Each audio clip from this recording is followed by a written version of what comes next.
I very warmly welcome you tonight on, as Manhattan has told me, Cinco de Mayo, where most people are celebrating something in samba.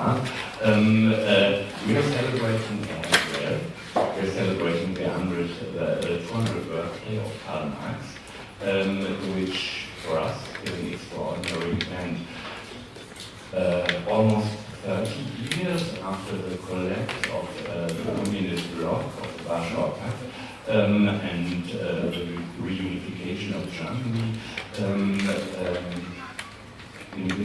in the last week, I noted that especially German media are discussing this issue Karl Marx very intensively. Hundreds of new books have been published in the last month, and the discussion is really wide and getting back, trying to get back to the essence of the work of Karl Marx, which most of them he published with his England,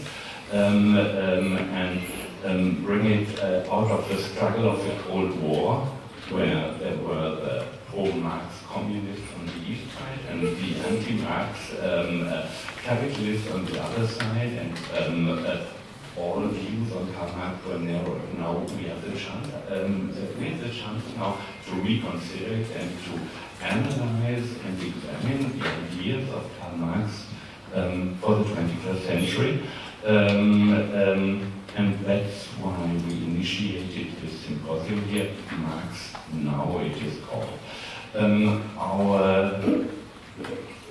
Our program is concentrated on this symposium, but we also have some interesting films that we are going to be screened throughout the next week. Next Sunday, there is a marathon screening of about 7 hours of an epic work of Alexander Kluge, which is called News from the Ideological Antiquity, where in his exceptional documentary way he tries to get closer to the relation of Karl Marx, Sergei Eisenstein, and Aristotle. And in the weekend afterward, there will be a program at Anthology Film Archive with some international productions on the life and work of Karl Marx. I don't want to miss to draw your attention to this, our Marx map, which is called not Marx Now, but Marx Here, where together with our friends from the Goethe-Institut for Social Research, we identified 14 spaces in Lower Manhattan, which are in a way related to the ideas of Karl Marx, and which makes it even historically evident that Marx is a New York issue. If next weekend or the weekend afterwards you have time to stroll around in Lower Manhattan, look for these places and take one of these maps, and tell your friends who are not here that they should come here and pick up one of these maps. It's not online, only physical. But we have a website as well, which you find under Marx Now. There are other information which you can find there. Now, that's a preliminary welcome. Let's go to content and let's talk about Karl Marx. One thing's left.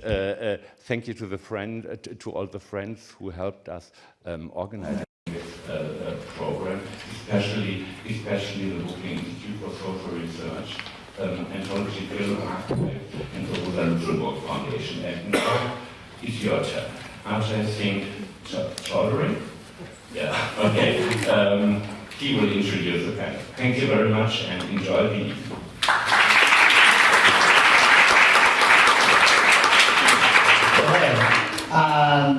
Thank you to our friends at the Goethe-Institut. Thank you all my colleagues at the Goethe-Institut for Social Research. We've been planning this for quite some time. Thanks to all of our guest panelists for this evening and for the whole weekend. And thank you all for coming. My name is Ajay Chaudhary, as Chiara mentioned. I'm the Executive Director of the Goethe-Institut for Social Research. I'm also a member of our core faculty specializing in social and political theory. And for those of you who don't know, Brooklyn Institute for Social Research is a critical education and research institute based here in New York, but now also offering seminars in 6 states, national programming, all kinds of stuff. You can find out about us on the internet. I won't get further into it here. And I'm both going to sort of give my little intro spiel and also at the same time fold in the intro spiel for this discussion. So without further ado. On this day, May 5th, 1818, Karl Marx was born in the small Prussian town of Trier. And ostensibly, that's what brings us together this evening, and dozens, perhaps hundreds, of similar events, celebrations, and commemorations the world over. It wouldn't have been clear in, say, 1991, that even if this anniversary was to be remembered at all, it would be anything more than a historical curiosity.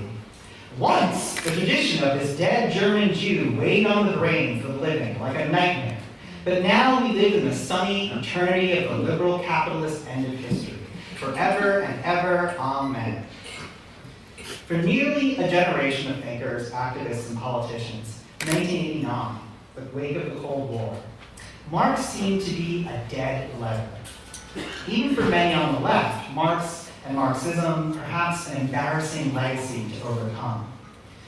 And yet, with decades of the ever-increasing concentrations of global wealth, unraveling social and political systems, ecological catastrophe, technological acceleration, and broad systemic exhaustion, Marxist ideas and politics, Marxian analyses and challenges have come back to the fore. Instead of simply commemorating the 200th year of Marx's birth, we come together pointedly to ask, why Marx now?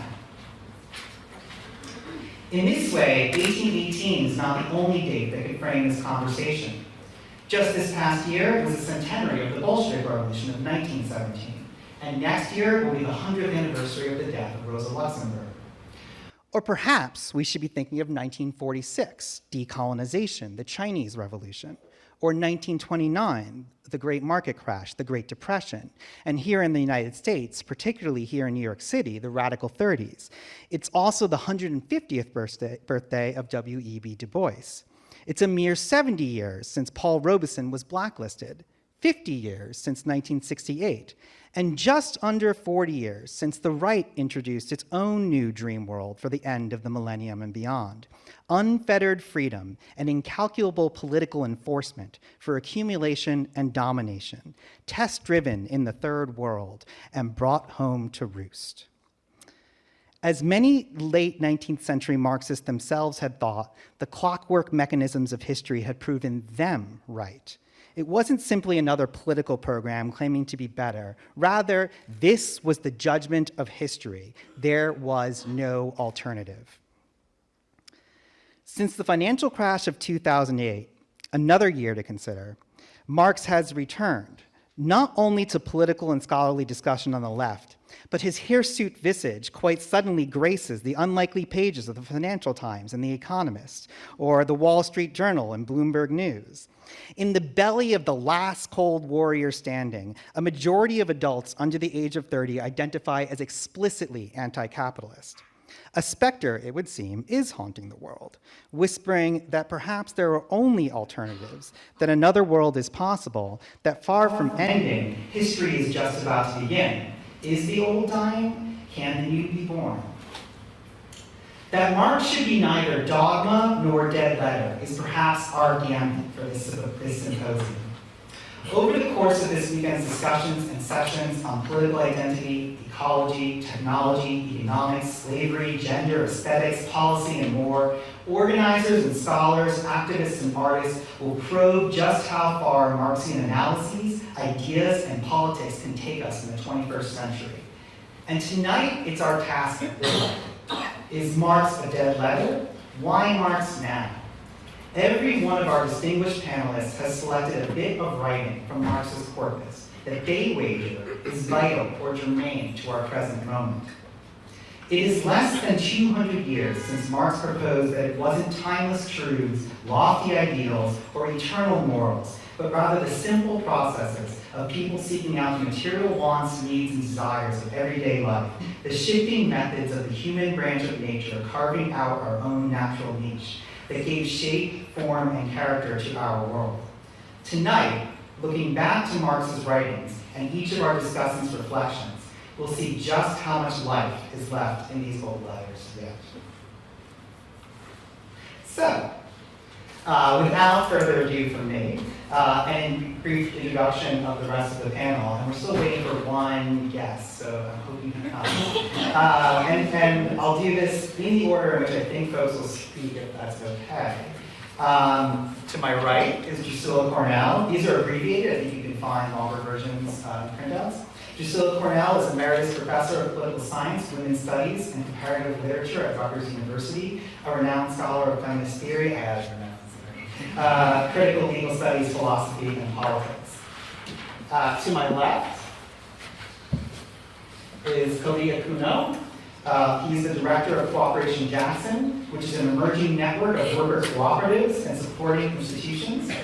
Cooperation Jackson is fighting to create economic democracy by creating a vibrant solidarity economy in Jackson, Mississippi that will help transform Mississippi and the South. To my further right, this is not a political thing, by the way. To my further right, again, not a political thing, McKenzie Wark. He's the author of A Hacker Manifesto, General Intellects, and various other things. Wark teaches, and I'm embellishing here again, quite a lot of things, but especially media, at the New School in New York City. Next to him is Benjamin Kunkel, who is a founder of M+1, is the author of Indecision, a novel, Buzz, a play, Utopia or Bust, a collection of essays on contemporary left thinkers, and he writes for the London Review of Books and Salvage, amongst other places. Chiara Bottici, to my left, is Associate Professor of Philosophy at the New School for Social Research.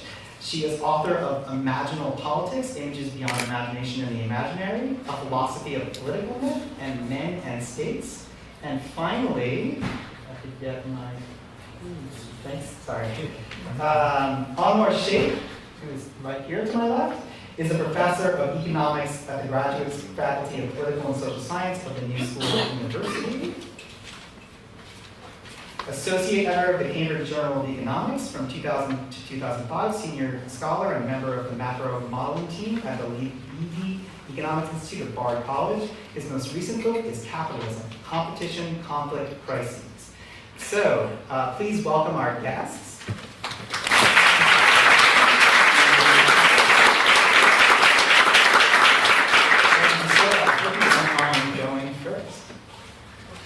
Not at all. Can you hear me? Yeah, you gotta use the mic. I actually brought the book. It's an old-fashioned characteristic, I know, to quote from books, but I was asked to do a sentence, and my sentence is from the Grundrisse, Alienation of the Conditions of Labor with the Development of Capitalism is an Inversion. The inversion is the foundation of the capitalist mode of production, not only its distribution. Now, I turned to the Grundrisse for two reasons. First of all, when I grew up in the 1970s, Althusser dominated. Marx was not a humanist. He had no interest in alienation. He had no interest in achieving an ethical, democratic society. It was all about science and structuralism. This became super cool. And the one thing you didn't do is read Hegel. So I devoted the next 6 years of my life to reading Hegel's Science of Logic in total rebellion, because, in fact, there is no evidence whatsoever, and this book is evidence to the opposite, that Marx was just a scientist who was an economist, as dry as they come. No offense to the economists, my ex-husband is one. As dry as they come, who had some scientific laws to say about how capitalism would collapse. That's not Marx. Marx is about alienation. Marx is about exploitation. Marx is about how more and more people will become completely deprived of anything like their creative capacities as their own. And anyone who's an academic, and if you are adjuncts or my students desperately striving for a job, you know that the collegium capital corporation distinction has completely collapsed. We will see the end of tenure in the next 10 years, and you will be people who no longer have what tenure was, which is a kind of ownership over your creative capacity. It's going to end. Now, hopefully we, like the British students and the British professors, will strike and fight back, and that will not be possible. The only way it's not going to be possible is if we strike and fight back. Now, so is Marx relevant today? Yes. What we're seeing is, in volume 3 of Capital, the horrific financialization of all work ethics, where, as Rosa Luxemburg will later tell us, the accumulation of capital becomes in fewer and fewer hands. The result is militarism. The result is inevitable imperial domination, and we are seeing that at every step of our day-to-day life. Marx has never been more relevant. There will never be a society where human beings live together in peace and dignity until capitalism comes to an end. Now, given that,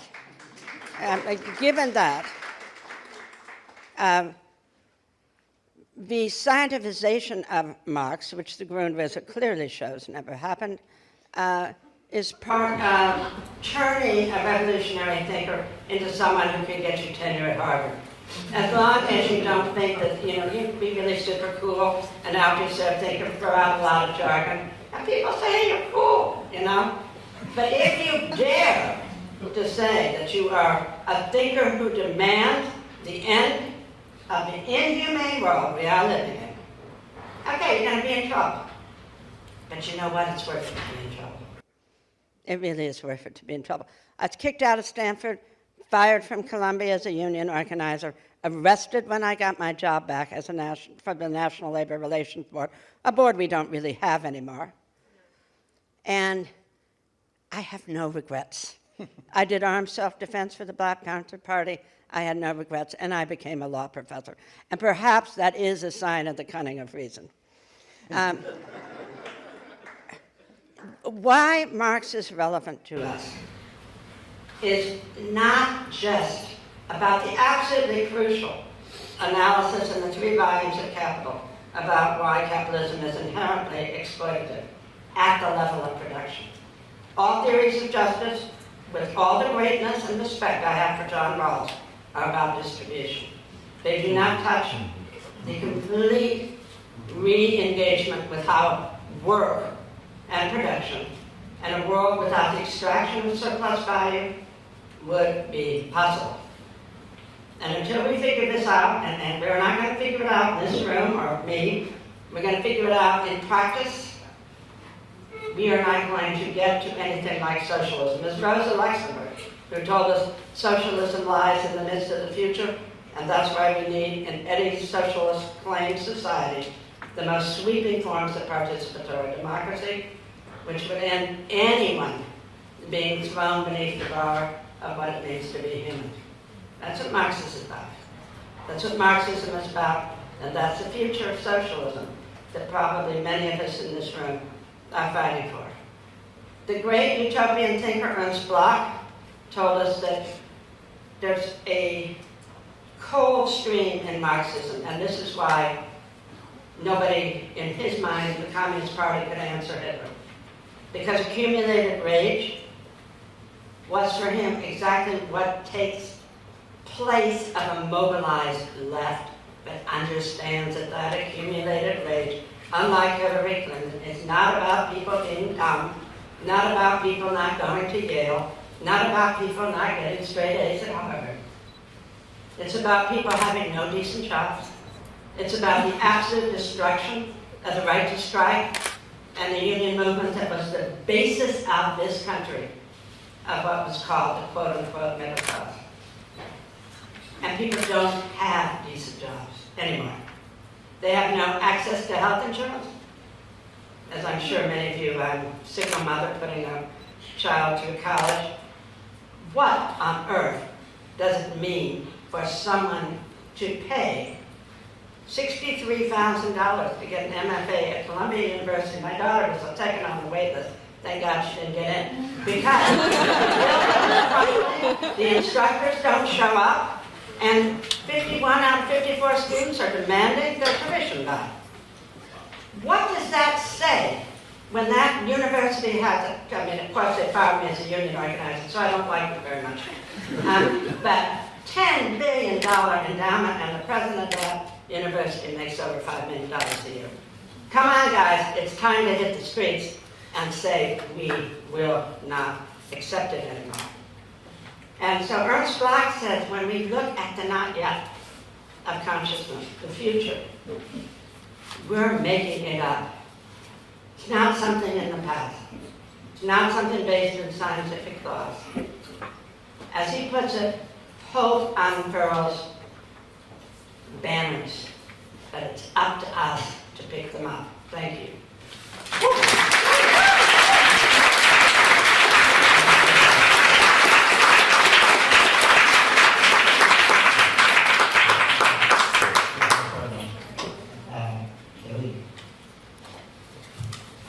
Can you hear me? Yeah. All right. You know, I found this quote piece a bit challenging. When the task was initially kind of given to us. No, that's a good thing. That's a good thing. Because for me, it made me kind of think a little bit more, think a little bit deeper. And part of it is a personal piece. Like when I write outside of giving an introduction or a closing, I tend to never want to quote anybody. I always found to be a little bit too doctrinaire, right? And sometimes an evasion of actually trying to provide a real analysis of the concrete situation that's confronting you in the here and now.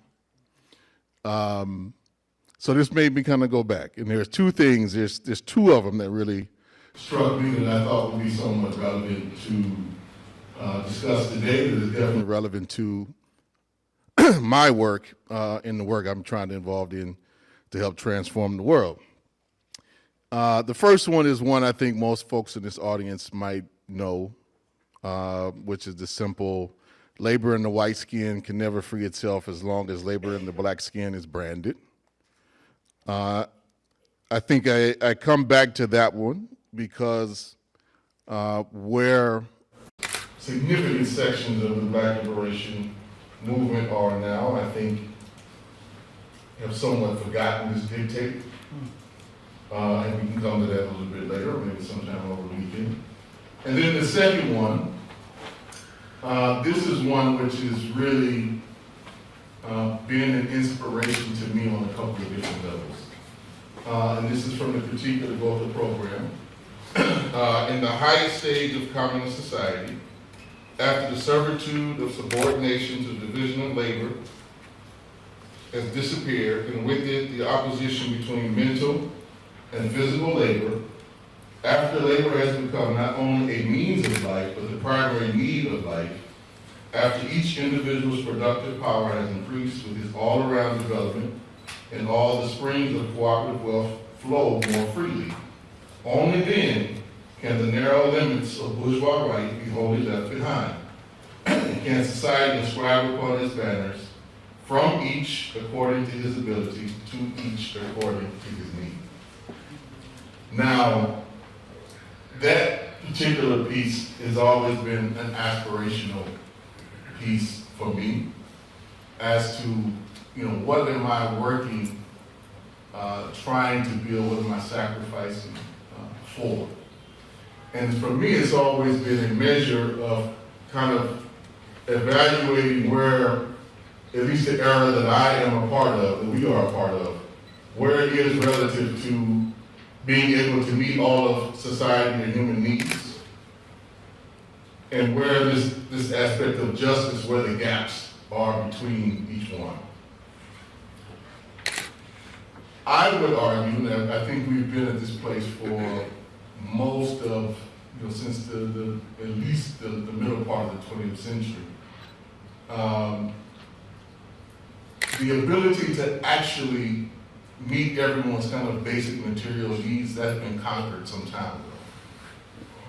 It's been conquered at a price, and that price is we might all perish under the method and means of extraction and exploitation and extraction that have been perfected over that period of time because it's actually killing Mother Earth.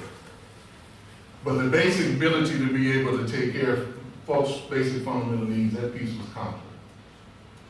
But it didn't mean that the methods and means and the revolutionization of technology slowed down. It's actually accelerated and sped up. And we now exist pretty much in a world that should financial capital make a real pivot, and they haven't fully made this decision yet, and something I think we can debate, but should they decide to pivot towards automation, full automation, and AI, almost all of us in this room will be immediately irrelevant within the 10 to 20 year period. And that's something we need to grapple with. And so for me, the first quote speaks to what I call kind of a canary in the gold mine. And it's this notion that I've been arguing about black disposability. And that the black working class fundamentally has become totally irrelevant to the productive process in the United States. And that's not something I'm saying is exclusive just to black people, just to be clear. I'm just saying that we're a canary in the mine. This is something that already exists in large parts of the world. But if you look at the so-called first world, we're one of the first populations that kind of meet a certain criteria. And it's an issue primarily about the survivability of black people, but it's an issue in the warning that goes to that first quote about we all better get our shit together or else we're all going to be pretty much eliminated. Elon Musk and some of his buddies might enjoy their trip to Mars, but the rest of us will be, down here suffering in squalor if we do not expropriate the expropriators quickly. So part of what we've been trying to work on is the other part of this quote, right? Now, I'm a science fiction nerd and buff, and I like my little dreams of, fully automated luxury communism, right? I don't like what that sounds, but what it pretends I do have an appreciation for.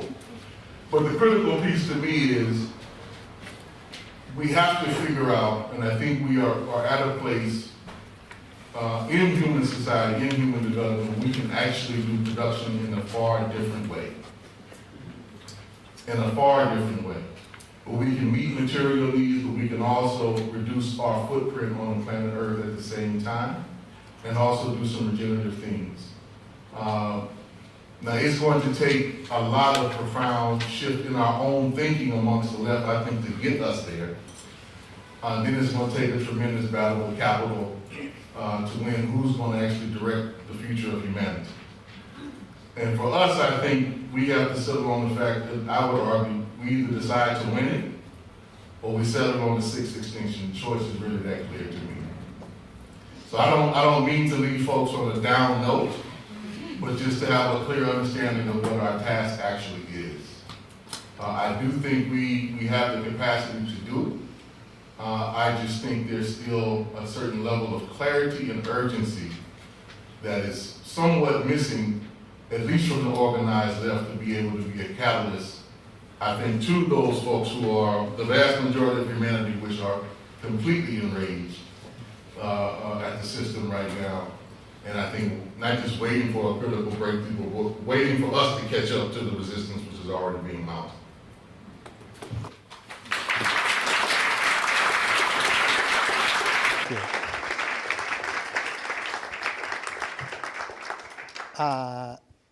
Ken?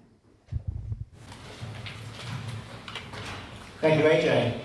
I'd like to start with a famous line from the Communist Manifesto. All that is solid melts into air, all that is sacred is profaned, and man is at last compelled to face with sober senses his real conditions of life and his relations with his kind. Now, there's a lot going on in that line, and by teasing out some of those things out, I hope to offer a way of thinking about the question, why Marx now? All that is solid melts into air. It probably actually sounds better in English than German. You know, I'm not a Germanist, but from what I can tell. It's like we can translate it how we want, yeah? Like it's become its own thing. It conjures up an image of the industrial era, of steam power, smokestacks, and yet it also speaks the language of chemistry, a science just becoming modern when it was written. It also suggests that the solidity of tradition is evaporating, a world of supposedly closely connected community is giving way to one of free-floating atoms. All that is sacred is profaned. A religious worldview extruded out of an now obsolete mode of production finds itself overtrod at every step by modes of calculation that have nothing to do with the ancient verities. Tradition is giving way. The forces of production are bursting through the old constraints and showing old obscure habits of thought not to be eternal truths for all time. And man is at last forced to face with sober sense his real conditions of life. Can we say humans instead? The translation says man. Let's say humans. Man is still thinking, Marx is still thinking of our species being the way he learned it from Feuerbach, as something that has an essence, and that all of the religious world is but an inverted projection of the qualities of that essence. The destruction by capitalism of the basis of those beliefs is their real undoing. Conditions of life is a pregnant phrase here. The conditions of life are social labour, wresting freedom from necessity, socializing nature just as it naturalizes the social, abolishing artificial forms and producing social wealth. Or so it could be. The real critique of the present is not in any argument so much as to the fact that social production does not actually produce social wealth for all. And his relations with his kind. The melting into air of the old beliefs under the blowtorch of development of the forces of production reveals the means by which the production of social wealth by social labour is turned instead into misery and precarity. All that is solid melts into air, all that is sacred is profaned, and man is at last compelled to face with sober senses his real conditions of life and his relations with his kind. Well, it didn't quite work out that way. The forward momentum of capital, its inherent dynamism, may have shredded the last relics of the old order, but they did not then stand naked and revealed to sober sense. On the contrary, it produced instead its own modes of intoxication. One thing that's very significant about this text, however, is that Marx and Engels do not hold capital to account according to even more ancient rights and charters. They are not looking backwards. There may be many things about this emerging world that they admire. They value reason, scientific method, cosmopolitan values, modern communication. How can the potential of these things be realized as general and social attributes of a way of life for all? What agent could be the bearer of those values? Not capitalists who proclaim a universality that quickly reveals itself to be partial and one-sided once the question of property is raised. As Marx and Engels say elsewhere in the manifesto, the real forces for change are those who ask the property question. Nor do they see themselves or their kind as agents of change per se. Ideas don't make and remake the social world. The social world makes and remakes ideas. An abstract idea requires an abstract agent. Capital has blown apart the local and particular, the provincial and superstitious, and all the petty little emollients and subventions of small-minded aristocratic ruling classes.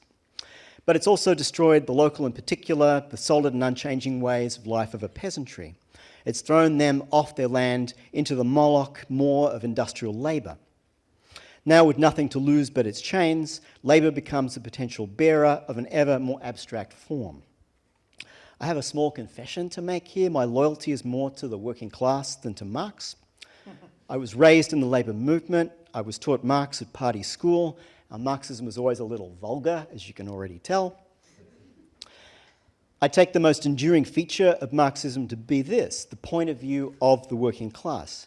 To me, Marxism has no essential method or dogma or theory other than that. So when asked why Marx now, I don't think the answer lies in a return to a philosophy or method or dogma that was current in a small world of even cosmopolitan radical thinkers in the middle of the 19th century. All that is solid melts into air, all that is sacred is profaned, and that surely includes some of the verities of classical Marxism. This brings us to the interesting question as to what and where the working class is now, however. Marx recognised, thanks to Engels' psychogeographic work in Manchester, that the industrial working class was displacing the artisan and the craft worker. But it's not the case that this became a universal form of labour, nor has the global distribution of labour stood still. There are probably more industrial workers in China now than there are people in the whole of the British Isles. Industrial work is not quite the same, given how closely woven into the production process information is these days. Marx wrote the manifesto with the aid of concepts appropriated from German philosophy. He wrote Capital with intellectual resources that included the latest thermodynamic and metabolic concepts from physics, chemistry, the life sciences, not to mention careful ethnographies of industrial technology from Charles Babbage. But no science of information existed in his time. What labour is after the instrumentalising not just of physics and chemistry, but biology and information science seems to me an open question. So what would a critique not just of the science of political economy, but a critique of those other sciences be? Labour now has to be thought as including not just social production, but also social reproduction, including unpaid labour, affective labour, and sex work, a topic on which Marx was still rather moralistic. Maybe not all of labour is, strictly speaking, even human. Other species do it too.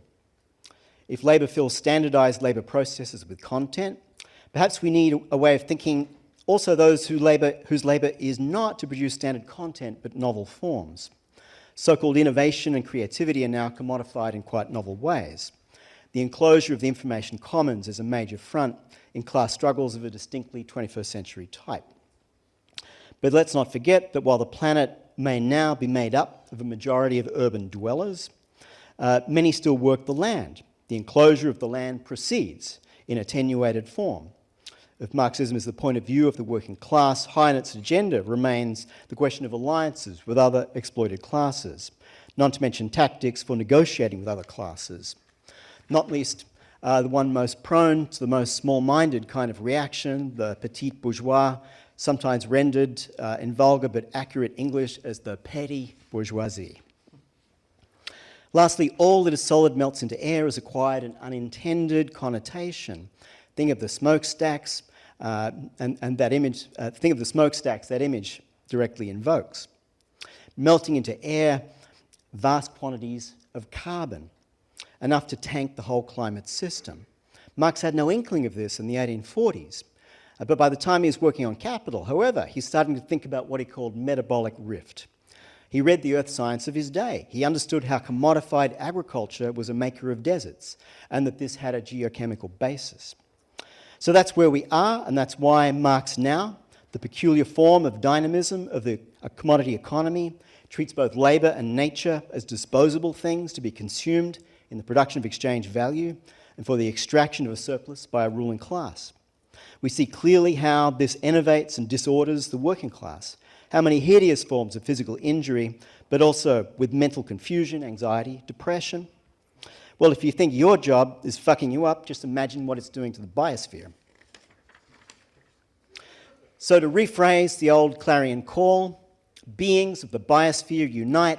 You have nothing to lose but your bonds and bond markets. We have a world to save. Thank you.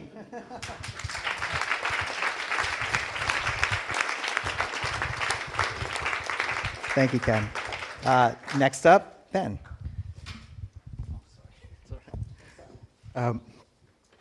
Let's see. The little bit that I'm going to extract from Marx's corpus comes from the third volume of Capital. It's on differential rent, which just means why one piece of land commands more rent than someplace else.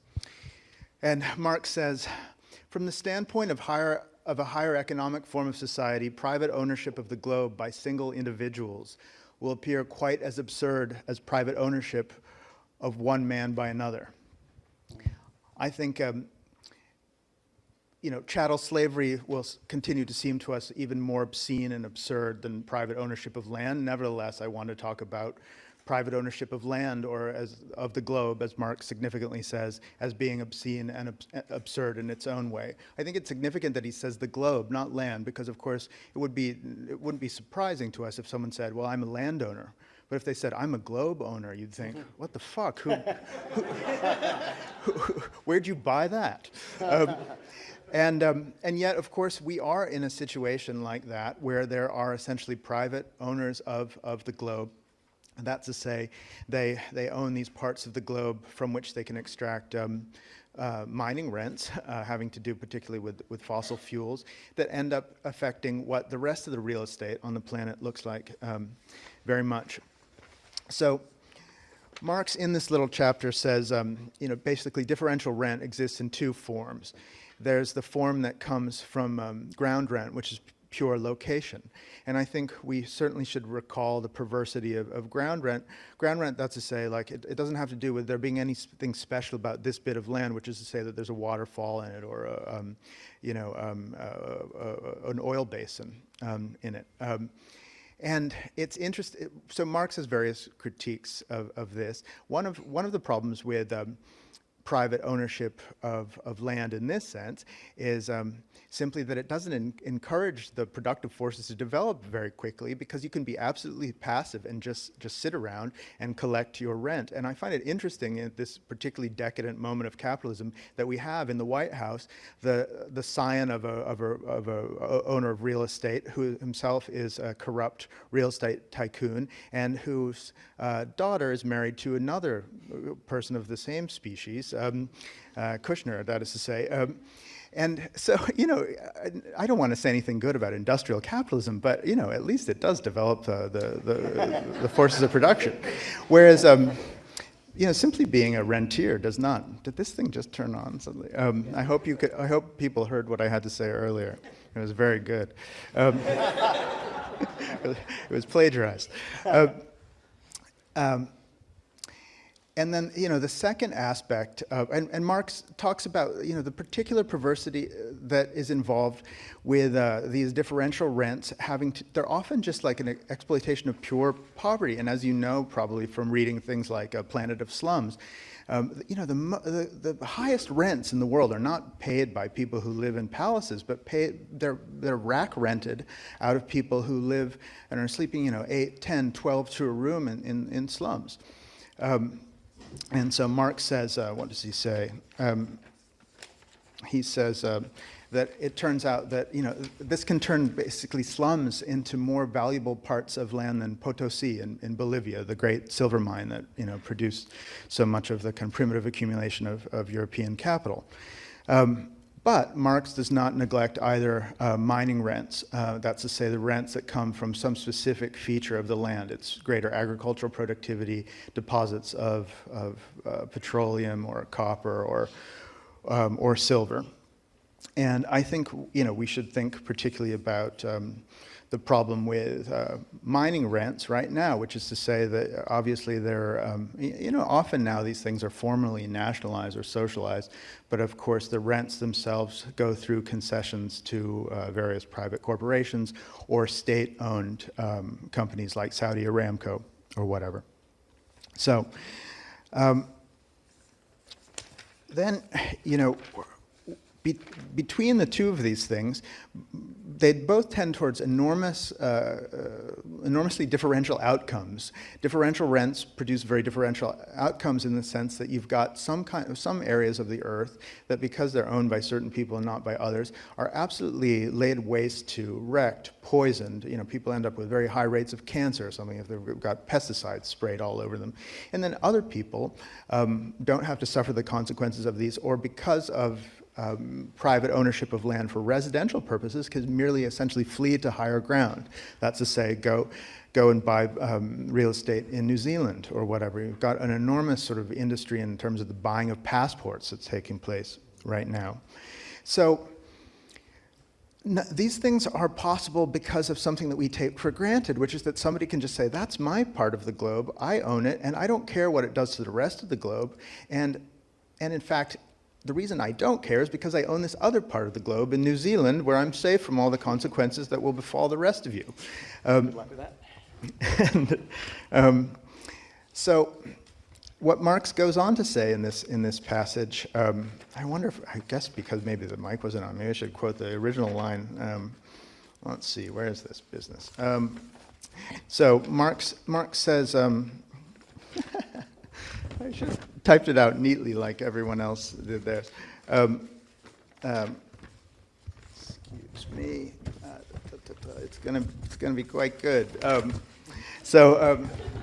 What you may not have heard me saying, because the mic wasn't working, was that the first line that I quoted was this: from the standpoint of a higher economic form of society, private ownership of the globe by single individuals will appear quite as absurd as private ownership of one man by another.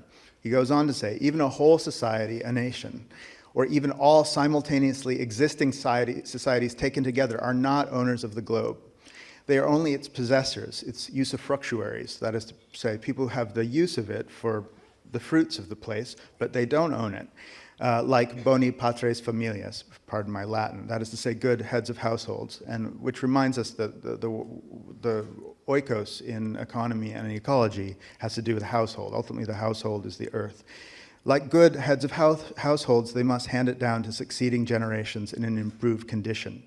I think it's become very clear that it's going to be impossible to do anything like that as long as we continue to persist with this absurd convention, which we take for granted, that somebody can actually own 666 Fifth Avenue or whatever it is that the Kushners are trying to bail themselves out of, or that they can own this deposit of this sedimentary basin where a lot of oil was deposited, or that they can own this agricultural land rather than some other. We should, all of us, as Henry George proposed long ago, be getting any rent that is paid to the land that all of us are born onto just as citizens of this planet. And that's one thing to begin to demand, which means expropriating not just the owners of the means of production that have been produced by other people, but the means of production that were pre-existent, the means of production that don't result from human handiwork, but that are just lying around us in the form of the planet. So I think we think a lot about, those of us who've read Marx, we think a lot about two elements of kind of the great triad of classical political economy, which is to say labor and capital, but there's also land. Nothing can take place unless it takes place somewhere. And of course, what we're seeing right now really is the devastation of this planet for succeeding generations because of private ownership of land right now. So in addition to abolishing private ownership of the means of production in terms of actual physical plant, factories, and so forth, I think we need to do this in terms of land. And I think a reminder of the importance of doing this comes from the great communist Chilean poet Pablo Neruda in his book Canto General, which is a kind of creation myth of the Americas, which involves at moments a very sarcastic version of Genesis. In his poem United Fruit Company, it goes something like this: when the trumpet sounded, everything was prepared on earth, and Jehovah gave the world to Coca-Cola Incorporated, to Anaconda Copper, the biggest mining concern in Chile, to Ford Motor Company and other corporations. The United Fruit Company reserved for itself the most juicy piece, the central coast of my earth, the delicate waste of America. So, that can be our genesis, or we can have another genesis in which we have a different type of Jehovah that does something very, very different. So I think that Jehovah, we need to kill him off yesterday. Anyway, thank you.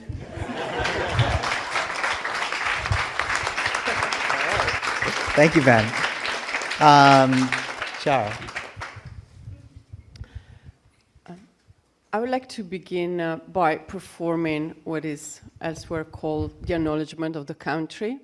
This is the fact that we're gathered here, a bunch of people coming from different backgrounds, probably different skin colors, in a city which is part of a settler colonial state. So we are standing in a land that belonged to the Lenape people who have been dispossessed, marginalized, brutalized, exterminated. We gather here, I'm Italian, speaking about a German philosopher in English, the language of empire. So that's the background of what I'm going to say. So why Marx now? Since I found it a kind of a daunting task to pick up a line and just, I knew that my philosophical mind would kick in and try to summarize the whole thing, I decided to take it transversally. to prevent this from happening. So what I will try to do is to say why, even when we try to go beyond Marx, we're still doing that together with Marx. And I will do this in particular by focusing on two areas of research, which I think have gone well beyond Marx, but still with Marx: gender and race. So here's my line. I picked up a line from the Communist Manifesto. I don't know whether that's a new school obsession, but I hope that Anwar will break the line and will pick up another text. The bourgeoisie has, through its exploitation of the world market, given a cosmopolitan character to production and consumption in every country. A few lines down. In the place of the old local and national seclusion and self-sufficiency, we have intercourse in every direction, universal interdependence of nations, end quote.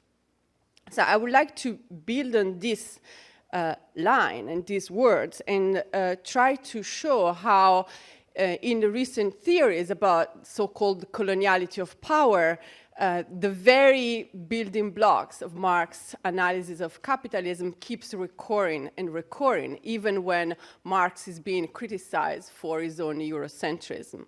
And let me just say that I use the word coloniality of power following Annibal Quijano and other studies that have followed him, because whenever we speak about colonialism, there's the attempt to think that that's something from the past. And we can forget about it. We are beyond that. Coloniality is not imbued as a concept, is not, at least not yet, buried in the past. And it's something that points to the way in which, even after the end of formal colonial domination, structure of power that were built during the time of European colonialism are constantly being produced and reproduced, to begin with the very fact that we're speaking here in a certain language with a certain composition of the panel.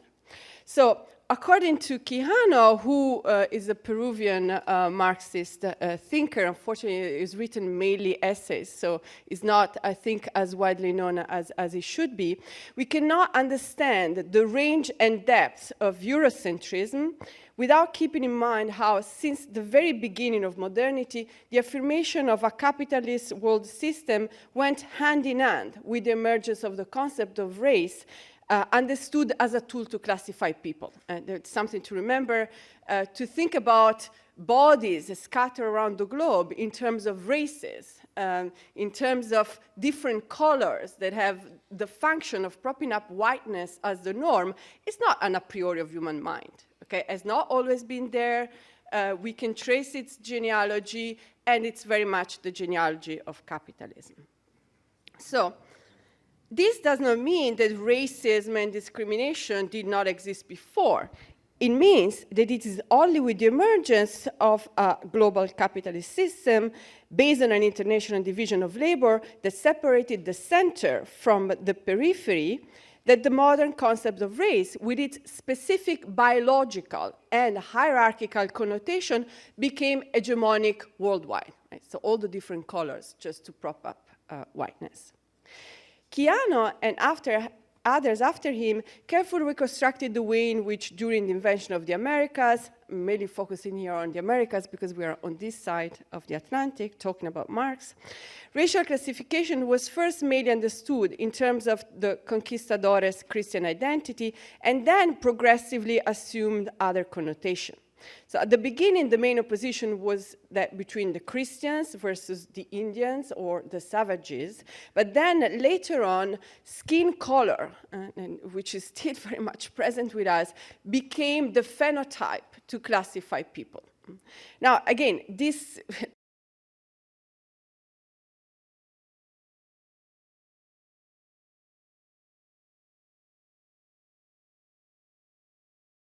historical emergence. And the same way in which it appeared at some point in time, it may well disappear at another point. So what happens is that in Latin America, for instance, where wage labor was largely reserved to white, all the other races and skin color became the signifier for different sort of unwaged labor, so from serfdom, reserved mainly for the Indios, to slavery, performed by blacks in different parts of the colonies.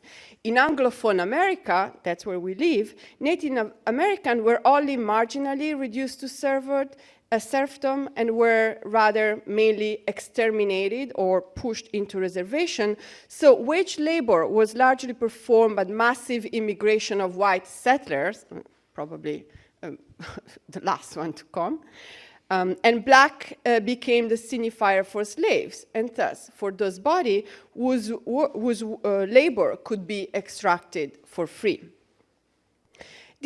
I don't have the time, and I don't think there's the need here to reconstruct all the details of the argument which connect the critique of Eurocentrism with Marx's very own foundational concept of a world market.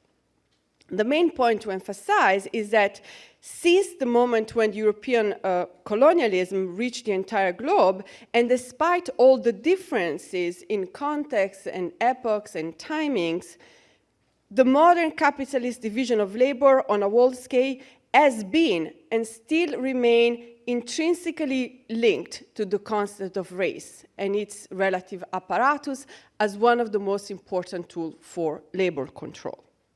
And the reason for this is easy to understand. As a system predicated on an endless expansion of profit, that's one system, there could be others, capitalism needs both the extraction of surplus value from wage labor and the extortion of free labor and resources from unwaged relations of production.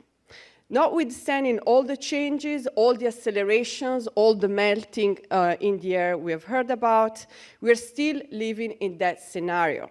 A world market where race and its connected disciplinary apparatuses are still largely one, if not the most powerful tool for labor control. Something similar can be said for the concept of race. Despite the fact that left feminism has gone well beyond Marx, and has also criticized Marx for not being enough feminist, the Marxist toolbox is still a crucial ingredient to understand both the pervasiveness and the resilience of gender.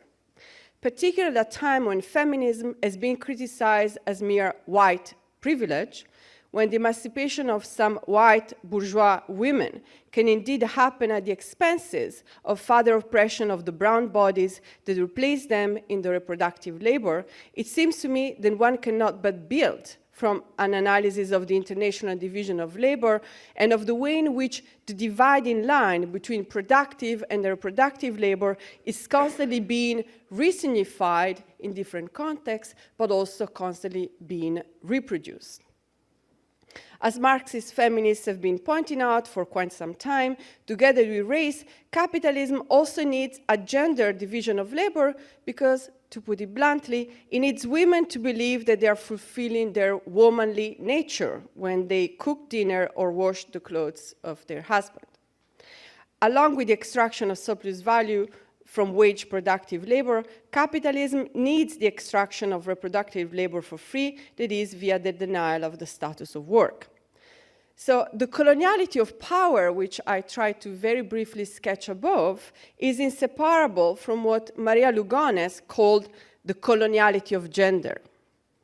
With this move, she aims to emphasize how the binary division, men and women, and the classification of bodies according to the racial belonging actually went together and they are inseparable. This certainly does not mean that sexual difference did not exist before colonialism and before capitalism. It simply means that its dimorphic organization was not as worldwide hegemonic as it is now. I don't have the time nor the space to enter here all the details of the argument and show, for instance, how gender roles were much more flexible and variegated among the indigenous nations. Particularly in this country, the Native Americans had a very complex and variegated way to do gender, and some of them did not even do gender.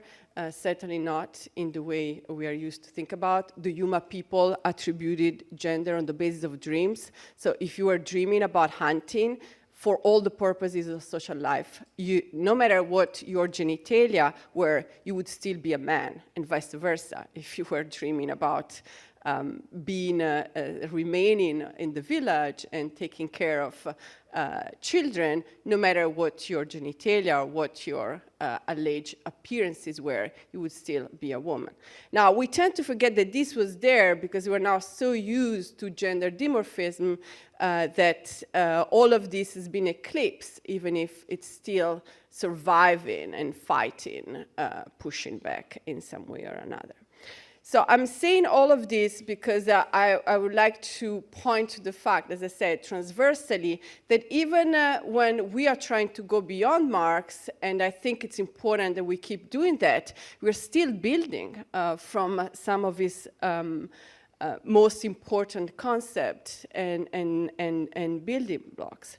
So in sum, why Marx? Always with Marx, because even in order to go beyond Marx, we still have to begin with Marx himself. Thank you.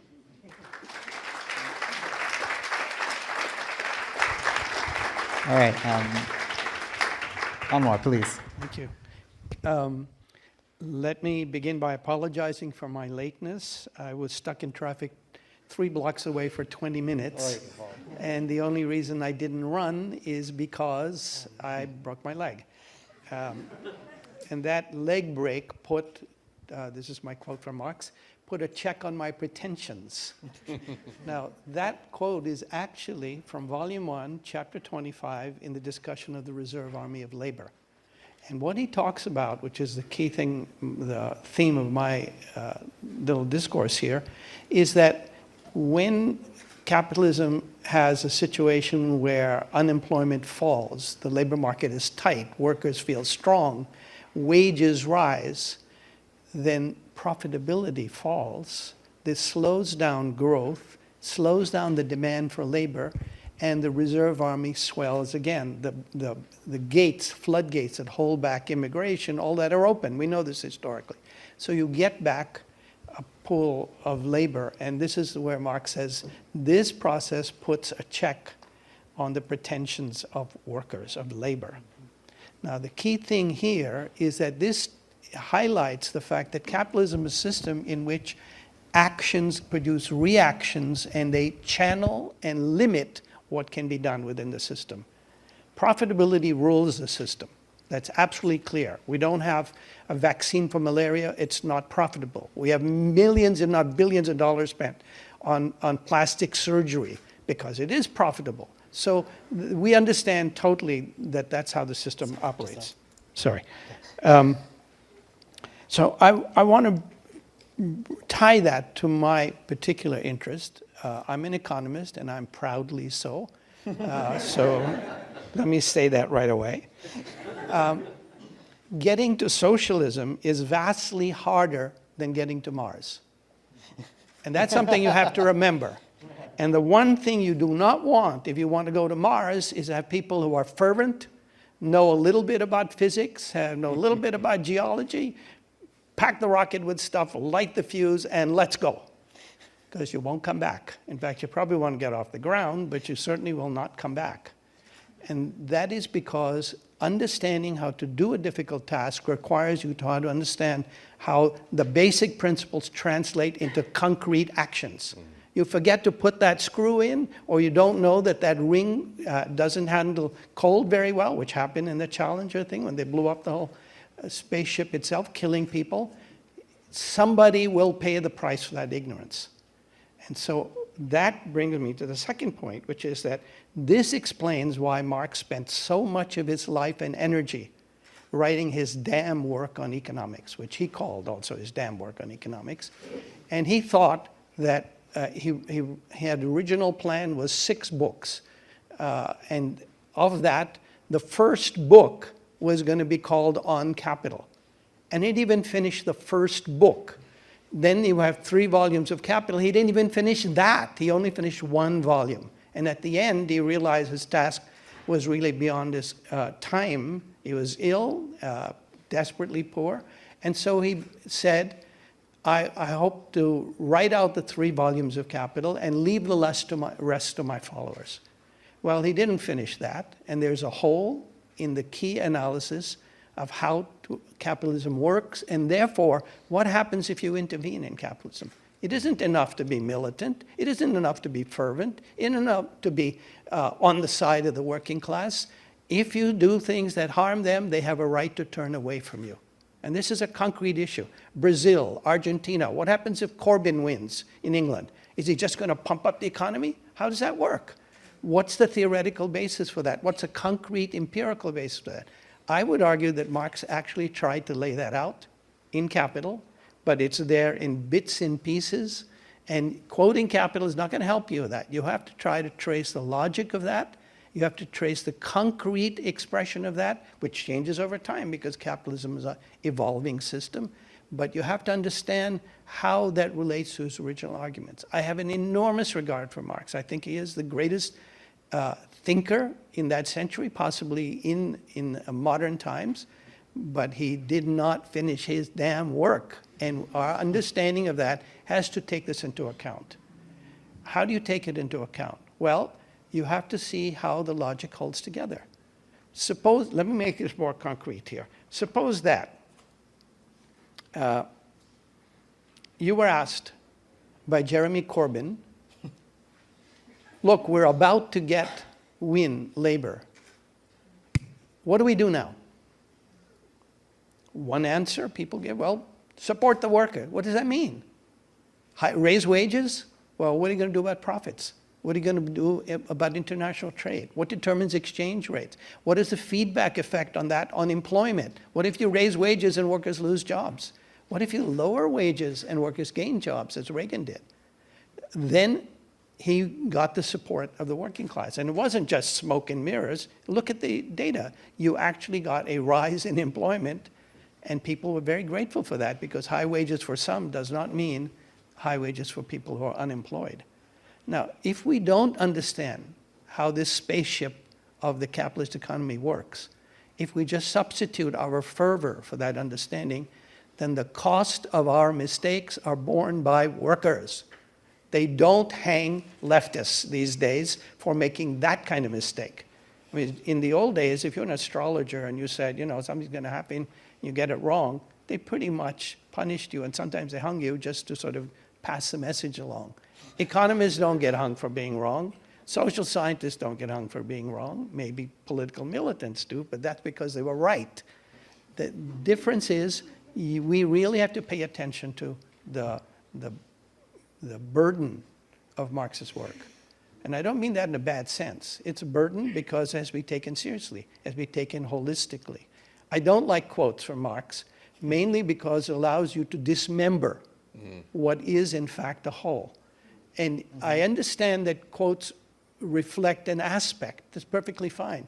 But what is a representative quote for Newton or Darwin or Freud for that matter? If you don't read their work, you will not understand the place. So I urge people to read the damn thing itself. Read Marx, and it's a mess. There's no question about it. His views change over time.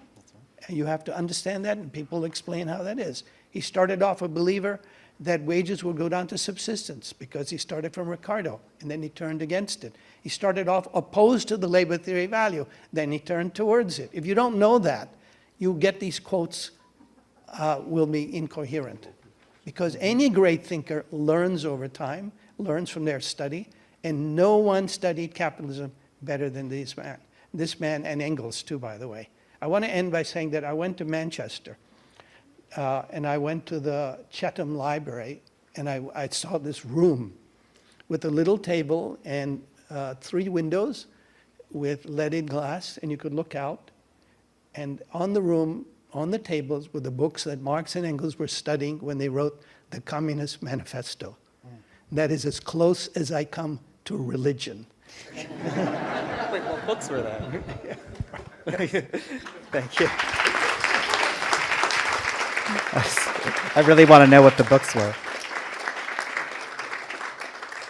Thank you all. So my task is difficult because you guys have laid so much out on the table here, and I'm not going to be able to like sew it all together. And I think that's like one of our themes as well. Is it's very difficult to do that. But there are a couple things. You know, I also want to give every one of our. You know, we're sort of like smushed in here in a line, like. Which is okay, it's not ideal, but like, you know, if you have thoughts or questions or provocations or things that come to mind about what each other has said, like, do not hesitate. You can be like, Ajay, yo, I wanna ask this question. But there were a couple things that I did hear, like, you know, little threads running through some of these presentations. One. And what sort of is interesting to me about almost all of them is I don't think they would have been running through 40 or 50 years ago. Many of you talked about financialization. Many of you talked about climate change. I was thinking in particular, right, you know, Chiara and Anwar, you both talked about the sort of unfinished project. Ken, I think you gestured at this as well. There's also this question of the cosmopolitan character, right? I forget who said it, but right, the bourgeoisie never completed its revolution, right? This idea that it was supposed to wipe the slate clean. This is also something that Ken gestured at. So I'm wondering if we might, if you know, as a group, any of you feel free to jump in. Think about, you know, how we are addressing this question different today than we would have, you know, as I said, in 1991 or in 1980. And in particular, the role of finance, land, climate, and this question of the sort of, yeah, I'll put it in scare quotes, the cosmopolitan character. And I may have scared you all off. Please. The obvious question is, why do these rotten things happen? And the answer is because it's profitable. And we have to stop thinking of these as something that is bad for society and therefore bad. It's very good for capital. It's perfectly good to destroy the environment if you can make some profit now. That's just no way that we can get around that, and persuading them that it's bad doesn't work. The Koch brothers are not fooled because they understand that their wealth and power comes from these facts. Now, the second point I want to make is that financialization is often viewed as something to do with monopolies. I mean, people often say, these guys sitting there, and now, of course, hopefully there'll be women also sitting there, destroying the planet. And they do it because they have power and monopoly power. I want to argue that the essence of Marx's treatment of capitalism was that monopoly is not the central mechanism. It's competition, and it limits what capitalists themselves do. It's not true that a few capitalists decided to have a crisis just for the fun of it or because it wipes out weaker capitalists. Many of the big ones were also wiped out. That's also 1929. It's not new. It happens every 40, 50 years. So if we don't understand that, then we misunderstand why they themselves are trapped in this. They have to despoil the environment if it's profitable. So you have to prevent it from being profitable. You can pose limits, but how are you going to do that? The politicians are subject also to the influence of these monies. NPR has a program run by the Koch brothers, which is the Market Watch, right? They always talk, and now the numbers. There's never an unemployment number in that numbers because they're being paid by one side only. Last point, which is again, apologize for being an economist, but people don't often understand that financial profits in Marx, and indeed many forms of profit, merchant profit, do not come from surplus value. They come, in fact, from the old idea of buying cheap and selling dear. You buy an asset, it goes up in value. You haven't made a profit until somebody pays for it. That person is paying for your profit and the asset. Maybe it goes down, then they lose. That source, which Marx calls profit and alienation, is almost entirely lost to the Marxist discourse, which likes the idea of surplus value. But Marx is the one who introduces this idea. Look at Theories of Surplus Value, chapter 1, first 2 pages. He says there are 2 different types of profit, and he's quoting someone else and all that. So when I say that his work is unfinished, he should have put that in volume 3, right? It was pretty obvious. But he didn't write volume 3. Engels put it together. And you can't blame Engels for doing what he did, but you have to take seriously the logic of it. Financial profits do not come from surplus value by and large, except for those rents, interest, and dividend payments that come directly. Derivatives don't. And if we understand that, we can link it back, because this pyramid of finance rests on surplus value, but it's not reducible to it. That's an important point. I think Chiara and then Drucilla. Yes, I just wanted to respond to Anwar and begin by saying that I'm very glad he's an economist, and I think it's unbelievably important what he said in terms of really understanding the way in which capitalism works now, and doing this very fine work of completing the work that Marx initiated, finishing the project. On the other hand, I'm also wondering what is the space for thinking about radical alternative to capitalism, and whether just remaining within a study of the economics can illuminate us as to radical alternative to it, like the possibly thinking of alternative economic system. I'm saying this because although I have for quite some time flirted with the idea of the total reification of life, I'm coming to think more and more that the capitalist logic is never as pervasive as we may want to think it is. So not just in terms of world different geographies and areas, but also in terms of our lives. There are moments, there are places where even where systems, there are systems at place, they don't work according to the logic of capital. So I wonder whether there's not some sort of inspiration to be taken there, and whether the very fact that as much as Marx's own writings and thinking about capitalism, the very project of capitalism, the very project of reducing every living relations to the logic of capital is unfinished in itself. And I wonder whether those sites of resistance should not be mobilized for thinking about something we haven't yet said, revolution. Drucilla, then Kali. I want to maybe make 3 points. And the first is interesting because I don't think we remember sometimes the brutal history of the United States in destroying the great socialist experiments throughout the world. Mm-hmm. There are 2 September 11ths in my life. Right. The first is much more important. The day that Salvador Allende locked himself in his office, a man democratically elected, who swore that democratic socialism based on an ethical view of a new humanity was possible.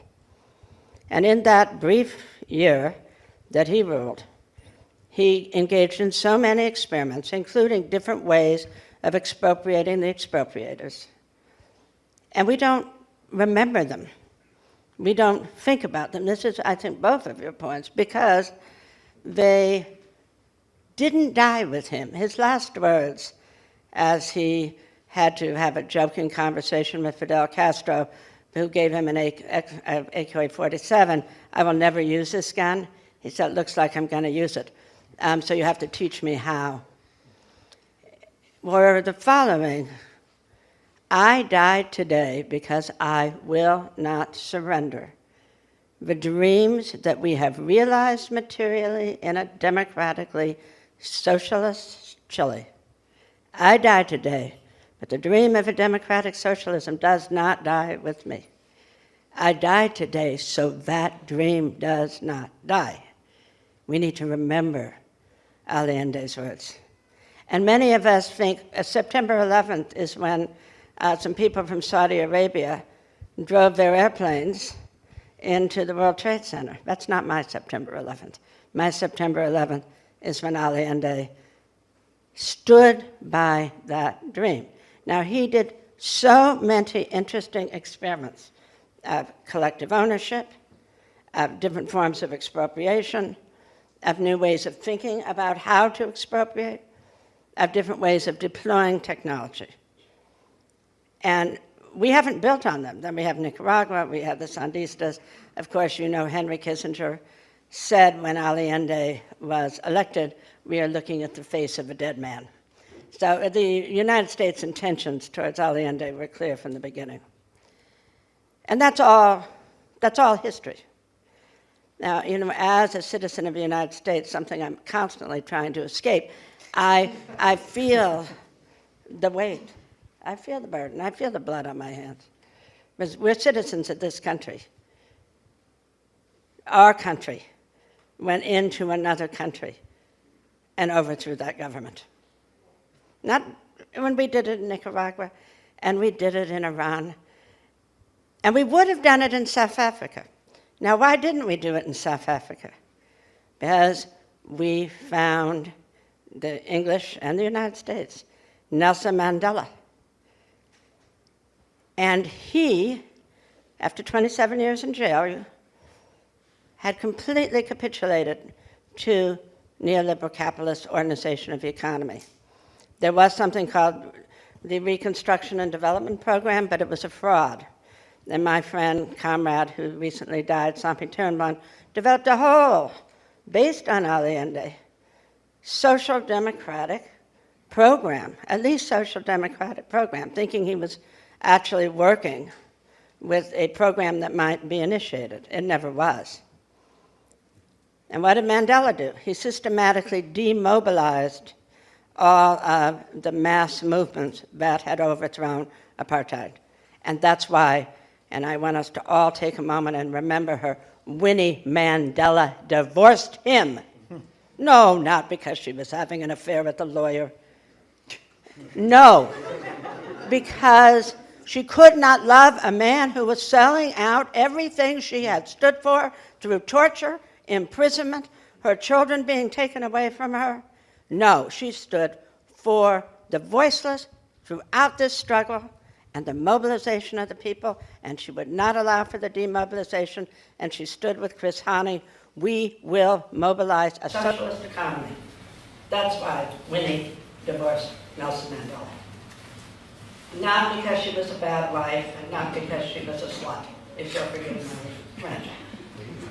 We need to remember, and this is everything you've said, and we need economists to do it, to think through what these great experiments are. Because they're there, and they have been there for a long time, but they never get the recognition because of the naturalization that capitalism is the only system in town. And I just want to end with the third point. We talk about technology, technology, technology. I run a project in South Africa, and I had an appointment at the University of Venda, very poor, formerly black, maybe there's 3 white administrators at this university. So it's formally, it's kind of in quotation marks. It's dead poor. The government gives money to the white universities at 10 times the level of the black universities. So I've recently taken my appointment to Venda. Now the reason this is important is that what you see in a country like South Africa is the complete collapse of transformation. So that does leave you, Chiara, that revolution has to be on the table again, because there isn't any way that neoliberal capitalism will ever be able to decolonize South Africa. But the other fantasy we have is that everybody has an iPhone. An iPhone is a luxury in South Africa. And South Africa is one of the most advanced countries in Africa. The idea that everybody is lit up, everybody's on the internet, everybody is on Facebook, that is simply not the case in the global south.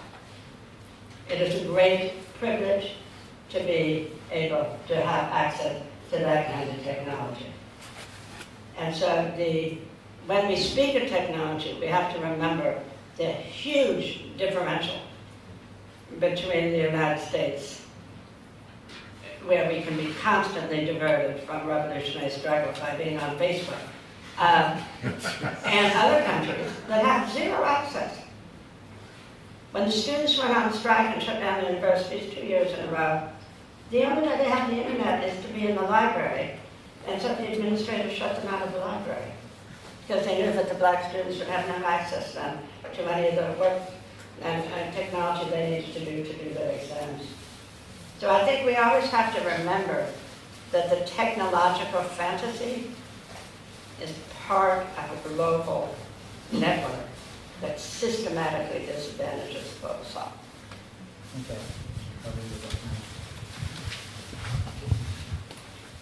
Yeah, now I have several different minds now. I'm glad you touched on that technology piece because I think people often don't recognize how inaccessible that is to people right here, to certain communities right here within the United States. Definitely within the community I work with in Jackson, a significant portion of the community does not have iPhones, does not have any of this, and there's very little access to it. And there's another form of what also we've touched upon, but there's another form of exclusion. And it's not just social exclusion, it's actually exclusion from being able to participate and engage in the market and increasingly being able to participate and engage in official society.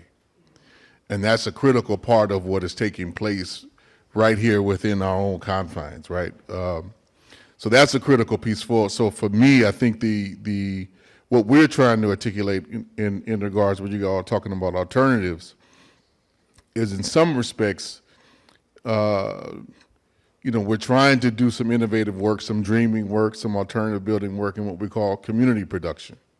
But we see it as a major gamble and a major risk. And it makes us oddballs in many respects within this kind of emerging cooperative world. Because it's not a model that we can necessarily point to with great ease. Us engaging in this experiment is going to be profitable in any form or fashion.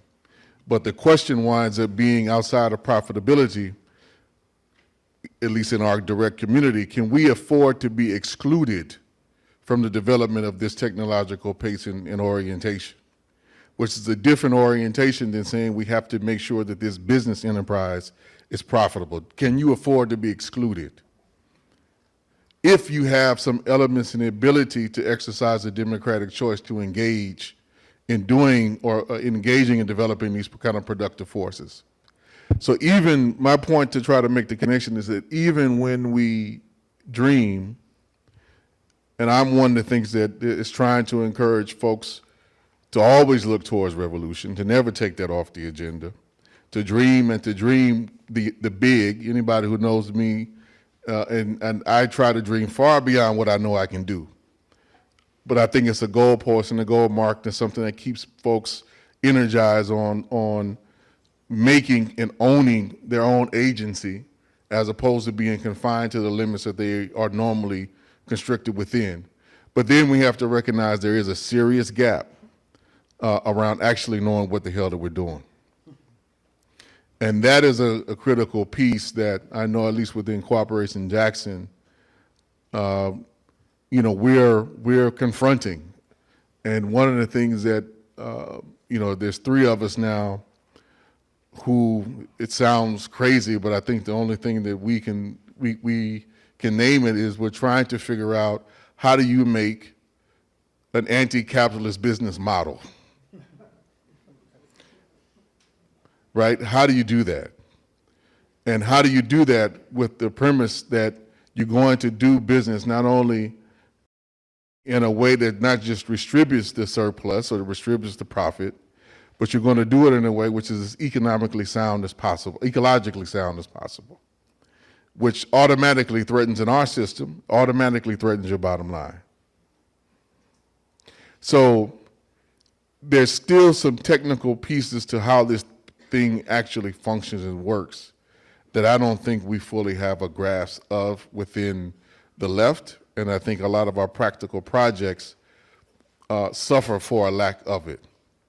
I know I'm seeing and facing that in a major way in terms of what we're trying to develop, because there's there's kind of a growing divide between, in our work in Cooperation Jackson, between being practical, which means just stick to your normal kind of business model, cooperative model, as opposed to putting what we would call, say, what I was trained in putting in the old school way, putting politics in command. When those directly confront with your bottom line. And having the knowledge and skill or the expertise of folks who most of our members have not gone to college, have some major literacy challenges, and I'm asking them to develop an anti-capitalist business model. Now, I don't take that as something that's an impossible task in the least, but it's hard to articulate trying to go someplace when, at least I'm gonna speak for myself, I don't feel comfortable about knowing all the different mechanics of the economy itself. And I've read pretty much all the things, and I think I have a fairly decent grasp of Marx and a fairly decent grasp of the economy, but there's some major pieces around, you know, particularly how finance work in the here and now, that I don't think we really have a clear grasp of on the left right now. And without having a clear grasp of it, leads us to making, I think it just leads us, I think, oftentimes to calling tactics strategy, when we fundamentally don't have a strategy. And I think we need to come to grips with that and do the work, I think, to really take that on. And let me speak to one point, then I'll stop, trying to link this together. So, you know, I thought one of the ways in which capital was going to try to resolve the crisis after the financial collapse 06, 07, 08, was that there was going to be a major investment in automation. And instead, they kind of sit on most of that money.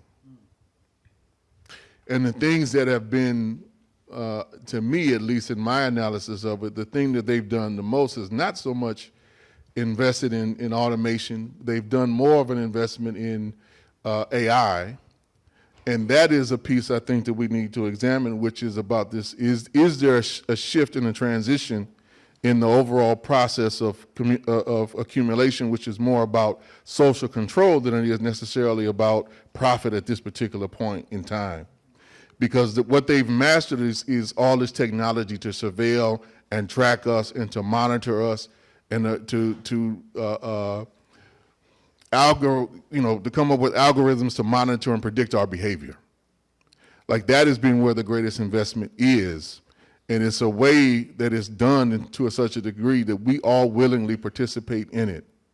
And I'm left with, what was it, Mark Zuckerberg's comments, I don't remember the exact quote, when he was asked about spying, right? Is Facebook spying? He said, no. Because people willingly give us that information. So it's profoundly different, at least in his mind, and I think he represents the sector of capital view. It's profoundly different in the level of social control that we're actually exerting because people willingly participate in the surrendering of this information and being shaped by how this piece is being rolled out, which I think speaks to a bigger piece around, in your point around, where do we see social activity and social transformation happening? And how do we see it happening, I think is a big question, because there is a critical piece of being more connected to social media, but less connected to other humans, that I think we definitely have to figure out if we're going to make a real go at transformation. One of the things Marx changed his mind about actually is technology, but that he was trying to have a critical theory of technology was actually kind of ahead of his time. In fact, ahead of the time of the editors of his collected works, who excluded the notebooks and manuscripts on technology from them, so they're not even part of the corpus. So, you know, beyond the 6 books that Marx was trying to write, there's other ones that he didn't think to write that we still have to write after him, right? And one of those, it seems to me, is about the forces of production, which aren't the forces of production of Marx's time. This is not a steam-based era. The information science begins here in New York in 1948, to give it an arbitrary date, at Bell Labs with the mathematical theory of communication, which was written by Shannon, and the invention of the transistor, for which a Nobel Prize was awarded, right? Like there's a transformation in the forces of production of a qualitatively different kind. I think Engels was aware that one needed to have a handle on these things. We spend so much time trying to figure out the sciences. At exactly the same time that the chemical industry in Germany is getting going, there's a kind of industrial appropriation, a commodification of new forms of knowledge beyond which Marx had been able to conceive. So I think there's a kind of unfinished task there. Like, what would a critical theory of information science look like? And I have to say, it doesn't matter if you have a cell phone in your hand. It's the infrastructure that cell phone's connected to is the thing to pay attention to. And that is global, and it affects the life chances of everybody. And it affects your life chances even more if you don't have any access to it or connection to it, right? Someone else is going to decide that the value of your labor is worth nothing, or that this production will go someplace else. Like, you don't even have a knowledge of what is going to be done to you. So that it has a hinterland doesn't negate the fact that, you know, there's a kind of global infrastructure of a kind that's kind of like barely thinkable in the age of the telegraph. That's now what commodification runs on. So, you know, there are other unwritten books. The other one is to do with the natural sciences and versions of earth science. Marx just barely glimpsed that the window to figure any of this out is kind of closing because, you know, we're kind of treating it as if one can produce an economy in an open system when it's actually closed, and we're starting to realize it's closed. It's one planet, like there ain't a second one, you know? Like, forget about terraforming Mars. We never figured out how to terraform Earth, right? Like, we don't know. Like, you know, commodification doesn't do it. What we're doing is Venus forming Earth, right? Turning it into a runaway greenhouse effect. That's what we're doing. And we know that because there's a science of it. What would be a critical relation to that science? What would be a critical relation to information science? And you could go through. So I think that, you know, the project is even vaster than the unwritten 6 books. But it means that all kinds of intellectual labour have to work together in a comradely fashion. I just don't think there's a master discourse. There's no one discipline. We'll have to figure out what an equality of forms of knowledge would be.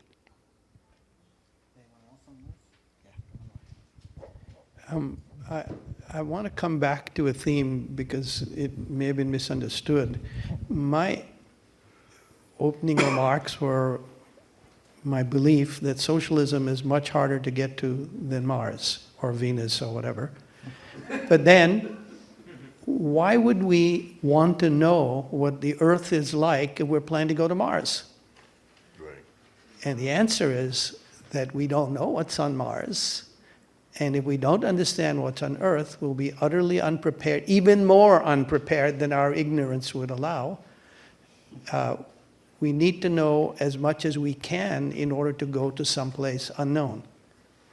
The second point is that my understanding of Marx was that it's not about economics, it's about political economy. And political economy encompasses socialism also. And by the way, Marx has lots of critiques of socialist schemes in his various writings because he argues that they're not economically feasible.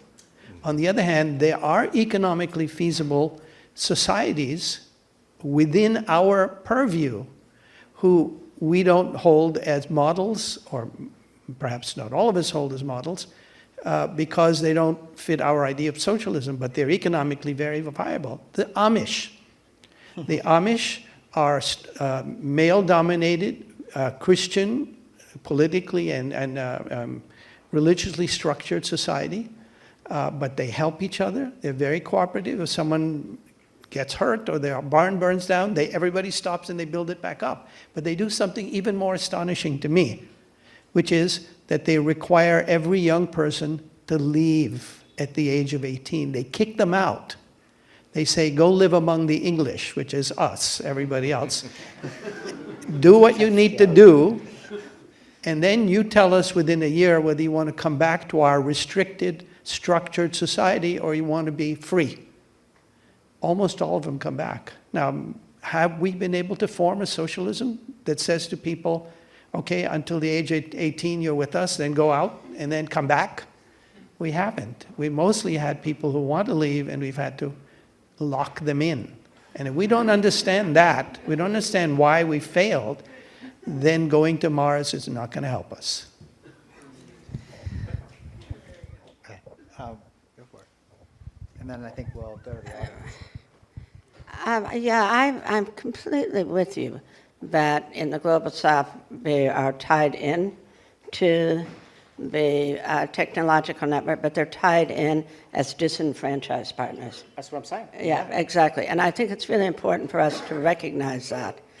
Because if you have a little cell phone with a SIM card and no contract and no access to internet or anything else, and the internet, there's no internet in your township, and as you know, most townships were not even lit up during apartheid, and now they're only partially lit up now. So we're talking about lights. We're not talking about internet access. So I think that what happens often is the incredible differential between the Global South and South Africa is one of the most advanced African countries, quote unquote. We need to remember what that is. And then the second point, and I think we're all in agreement with this, is that the great socialist experiments like that Allende began, or Sampi Terenblanche, a South African economist who presented an entire program of transformation when Reconstruction and Development seemed real. But these programs need to be studied and looked at because there are other ways of organizing the economy that are available to us. And yet, they're not only not taught, they are pretty much suppressed. I asked my students once in one of my seminars, what are the two 9/11s? They didn't have any knowledge that one was the murder of Allende. So the way the universities are being privatized, the way education is being passed down, the way in which knowledge of those great experiments, including in Africa, Nyera, Senghor, Césaire, who was mayor of Port-de-France, as a communist. These experiments were going on all over the world. And is that history even accessible to us? Is it being taught? What is socialism? How do people experiment with it? And the answer is no. So I think that part of our task is, of course, to remember that we are in an obvious global economy, but we've been in a global economy since Nyera was defeated and Senghor was defeated because of the IMF and the structures of the IMF for a long time. So I think that if I had to leave the audience with any encouraging words, it is that mobilization of mass struggles matters. It changes things. And I think that the most important thing we can do is both to engage with all the difficult economic questions of transformation, yes, but also then to begin to mobilize behind them so that we begin to see that there are absolute alternatives to anything called neoliberal capitalism. Thank you. Before, I think we want to open it up to the audience a bit. Could I get Mark or Valentina? Could someone come, or do you want to do it? Yeah.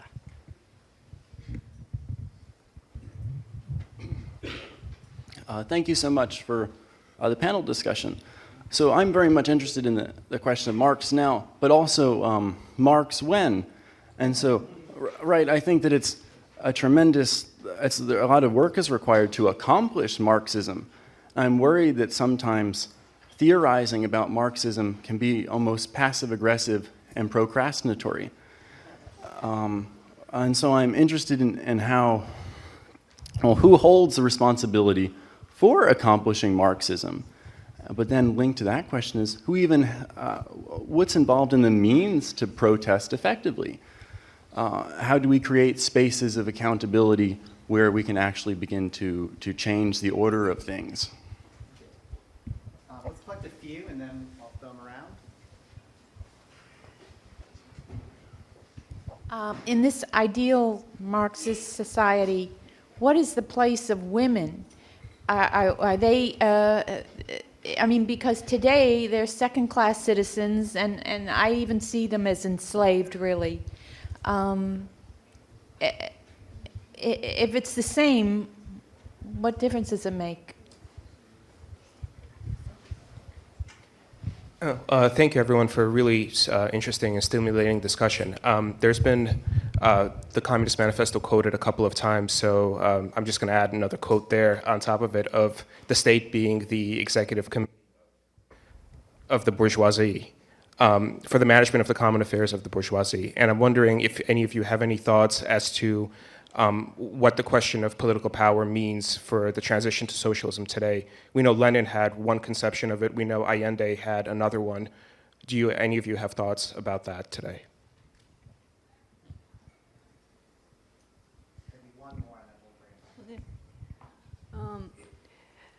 Thank you for your discussion. You probably hear where I'm from. So I was born in the Soviet Union and live here for more than 20 years. And I really agree with your point about learning about these experiments, because nobody really understands what really was happening in the Soviet Union. And from my point of view, only a successful experiment, but it's only my point of view, I'm not philosopher, economist, it was in Israel, kibbutz, when they lived communally.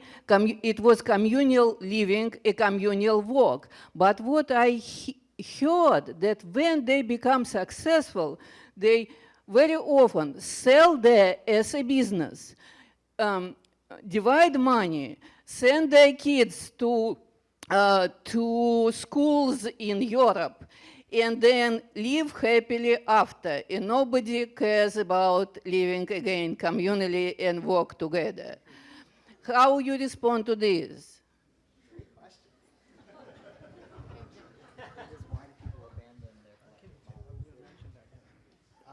So we have Marx when, Women in Marxism, the state, and the Soviet Union / the kibbutz. We'll just go right down the line. I want to begin with the women question, because I think it's hugely important.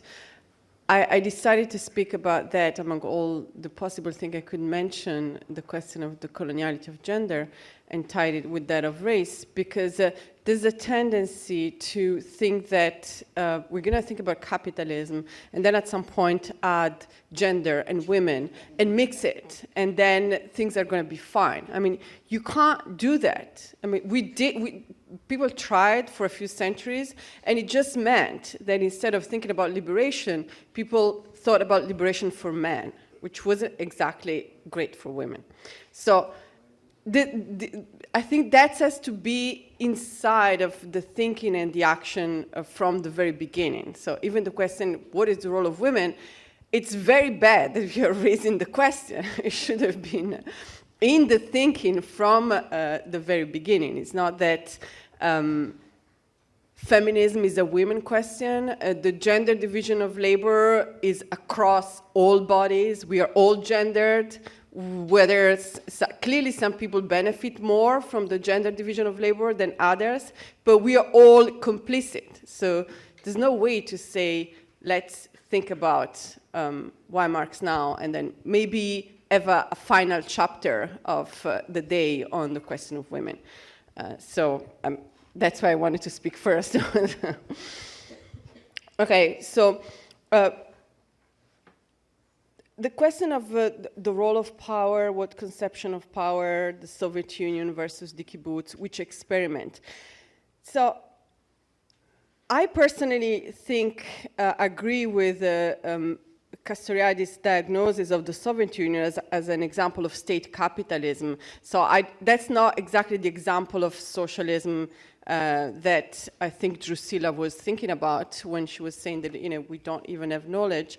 I don't know enough about the kibbutz, but I know, I totally agree with what Drucilla said. There are so many experiments of alternative organization of economics. There have been so many experiments and attempts to enact socialist societies that we don't have the knowledge. I mean, we are here talking in English. That's the language of empire. What we learn, what is translated in those languages, unless we are lucky enough and we have done all the dirty job of learning other languages. So that's huge. This is by itself. It's a daunting task, but it's something that, at least we should keep in mind when we do this. I think, at least this is the way I've heard Drucilla's point.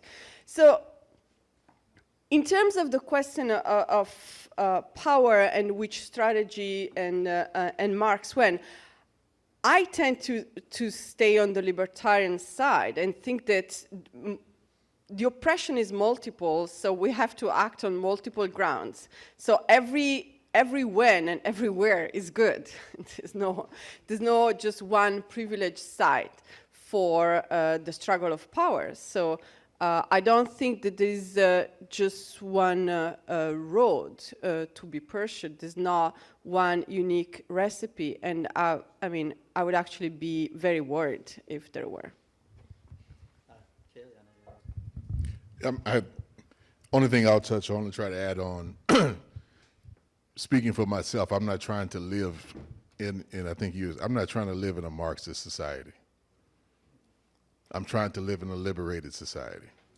Marx contributed towards and made some contribution towards helping us to liberate our thoughts and our thinking. But I'm not trying to limit, I'm not trying to limit from just that train of thought when there's so much more that he didn't know, couldn't have known, that we have to figure out collectively. So did he point us in some right directions? I think yes. That doesn't mean that he was so profoundly prescriptive that there was no room for improvement. And I think we have the benefit, as I see it, we have the benefit of the experiments of the 20th century.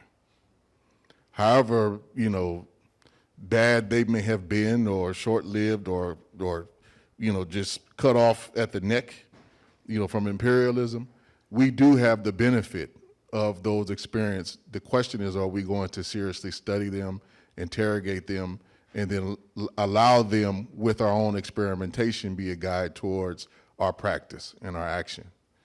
To me, I think that speaks to this question around, you talked about the state, right? Or was that one of the questions?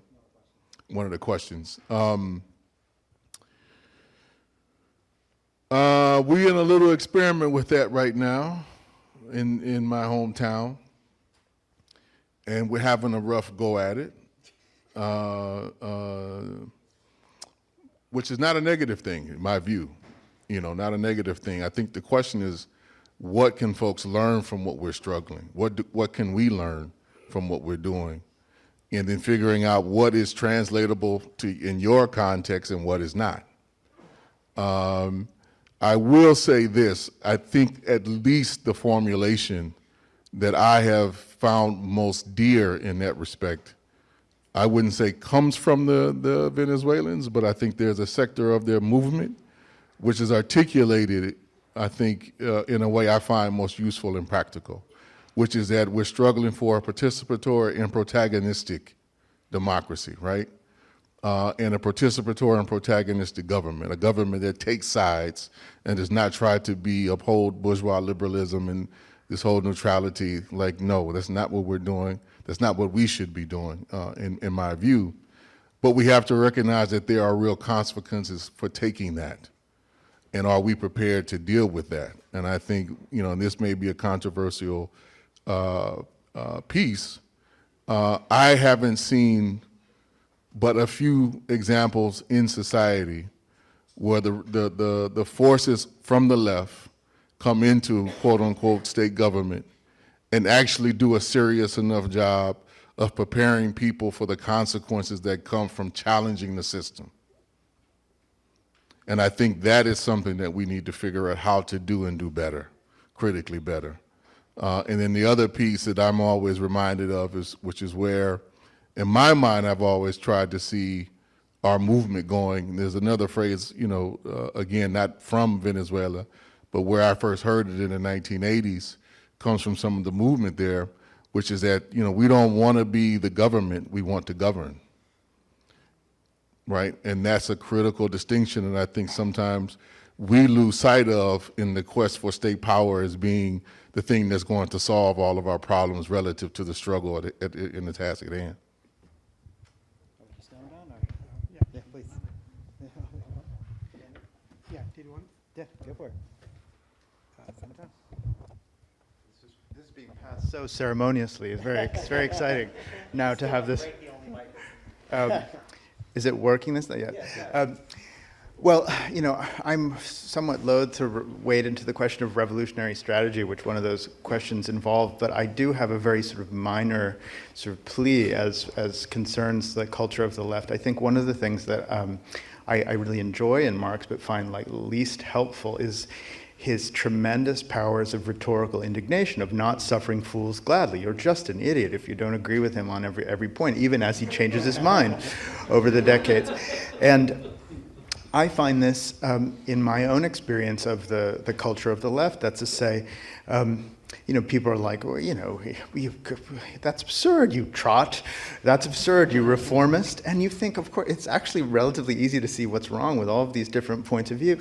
But clearly, nobody seems to be in possession of the key to the skeleton key to sort of revolutionary strategy. Otherwise, we would have put it in the lock and turned it, and we would know what we're doing.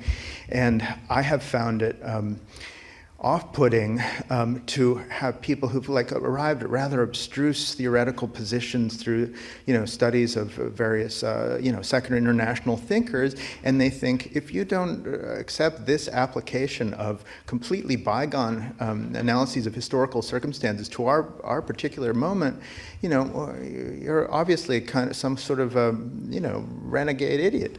And you know, it's not as if what we should just do is sit around and have a friendly discussion with one another that means not ever to have any revolutionary fruits. But at the same time, it's clear that, like, you know, it's not 1989. More and more people are going to come to talks like this because people see that capitalism is fundamentally not working and that we have to replace it somehow. And it seems to me that what we don't want to do is to, you know, deflect that energy by, you know, the kind of familiar devils of sectarianism. Not that we shouldn't be heated, because this is a matter of, you know, it's a subject of passionate importance. But so basically, I don't know what to do about revolutionary strategy, but I feel like I'll have a better, I'll figure it out better if, you know, people are nicer and in discussing it. I have to second that ecumenical call, because none of the strategies of the labor movement proved to be completely successful. So, like, why pick? I mean, there's probably things in all of them and things we haven't thought of. I want to pick up that question of the state with the, if you'll pardon a sort of ironic thought, that like the state that seems best able to be the ruling class in committee these days is the People's Republic of China. And that is a great historical irony that needs at least to be noted. And just a speculative thought that maybe the American state is actually not the ruling class in committee, and that's part of its dysfunction. It's something even worse than that. It turns out that is imaginable, and is where we are. I will confess my slogan for the Obama campaign, I thought, should have been put the ruling class back in charge, as like a minimal demand, you know, because it ended up being a hell of a lot worse, you know, is where we've ended up. So there could be things worse than that state. The other thing to bear in mind about the state is that the reformist wing of the labour movement fought the ruling class to a draw on certain issues, and part of the state I always thought were ours, and were in tension with other parts. So-called neoliberalism is the attack on those components of the state, drive the past victories of the labour movement back out of the state. So it might need more language to describe that. Neoliberal doesn't describe all of that. I noticed Labour's never mentioned in the rhetoric of neoliberalism. So to bear in mind, state's always a complicated question, and here I'm just glancing on it with a couple of provocations. I would just add, with Obama, put the ruling class back in power who has the fantasy that they're ruling on behalf of all the people, because Donald Trump has no fantasy that he's ruling on behalf of anybody but his immediate real estate interests. And so we actually do have something different, because whatever you think of Obama, he actually believed that he, old-fashioned bourgeois ideology, that he was ruling on behalf of the people. Of course, he wasn't, but, that he had that investment, and that investment made him very appealing. Nelson Mandela had that investment too. And his former wife said, no, no, no, no, no. No, oh no. And Chris Hani, who was assassinated, said no. The thing I want to add, though, is there are mass movements going on all over the place right now.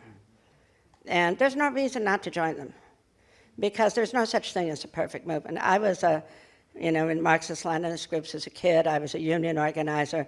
What Marxist-Leninist groups sent called colonizers, a horrible word, meaning you were sent in to work in a factory. And yes, there were very strong union movements in New York. The restaurant workers was one of the strongest unions. The garment workers.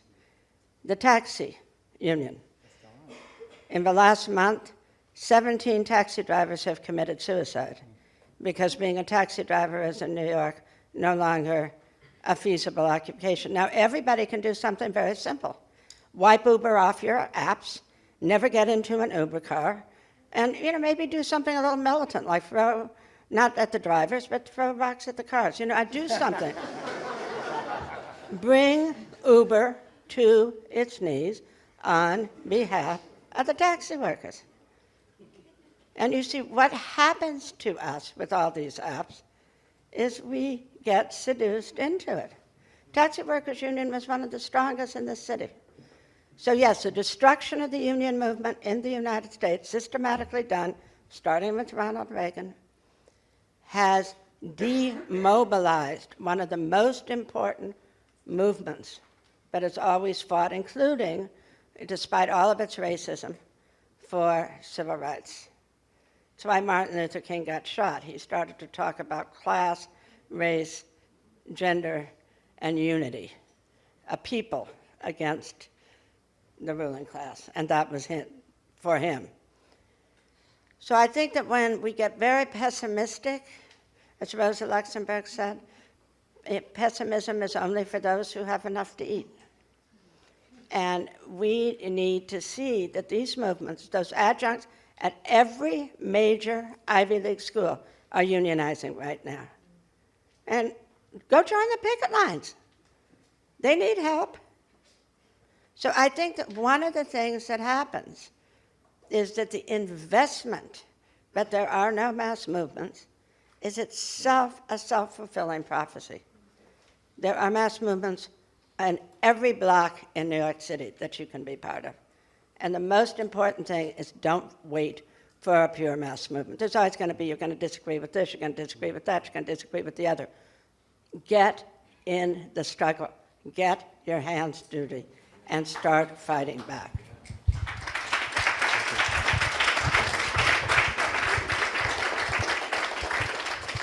I want to remind people that Lenin was a real revolutionary, actually did a huge thing, but he spent a lot of time studying theory. Anybody knows anything about Lenin's history and his practice is that he was also a great theoretician. And he did connect his understanding of theory to his politics. So the idea that these are separable makes no sense to me. This is what I meant by going to Mars. Not everybody's going to be a physicist or an engineer, but if you don't work collectively, for sure you will not get off the ground. So it's important to know the past in order to prepare for the future. Now, one of the things that capitalism does, perhaps all societies do, is teach us to forget. to make us forget. You know, when the Men in Black have this thing, they have a little device, and when they don't want you to remember, they just press a button, it's a neuralizer, ping, a light comes on, and you forget everything. Well, capitalism does that, exactly. It does it through the bling and the flash that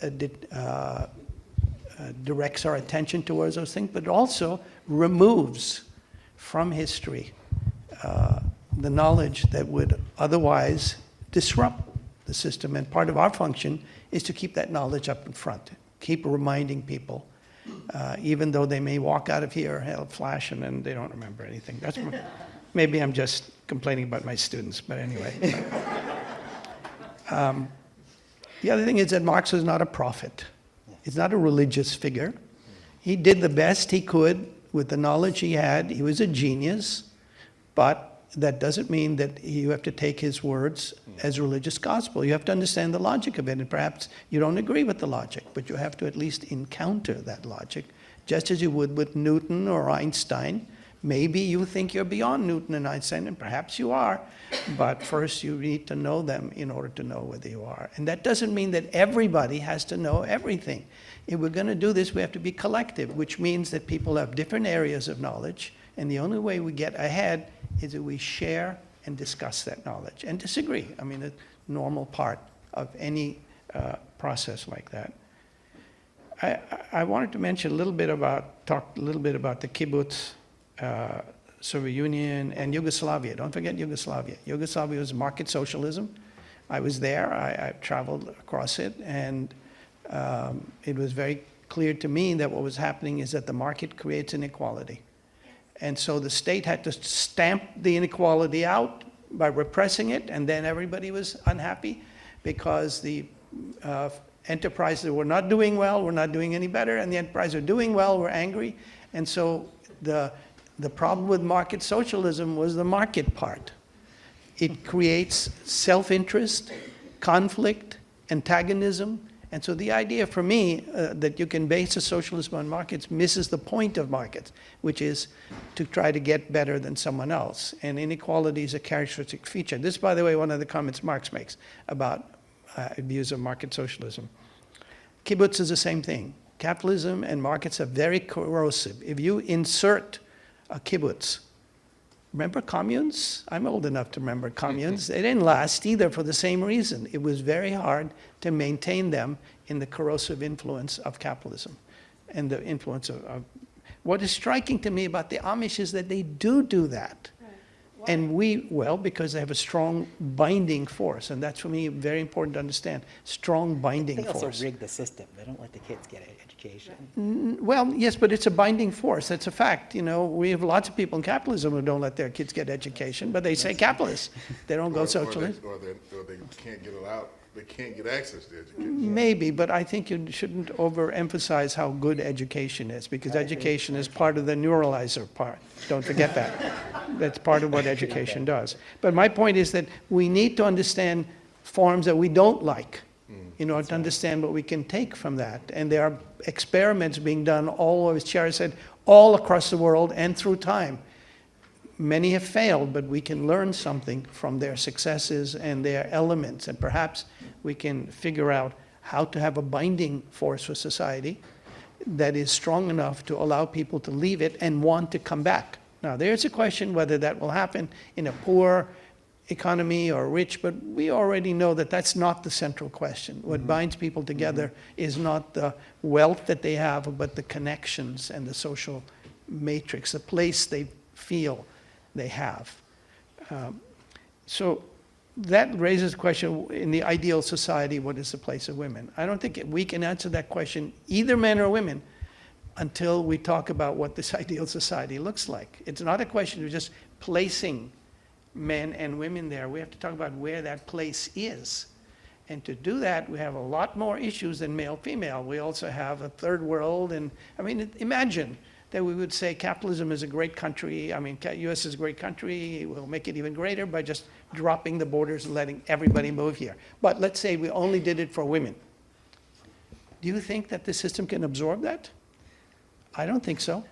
I think that's exactly why this system is limited. And so if you're going to talk about some other system, You have to have some story, some idea of how it would work in order to talk about these issues more concretely. She's trying to get you to speak closer to the mic.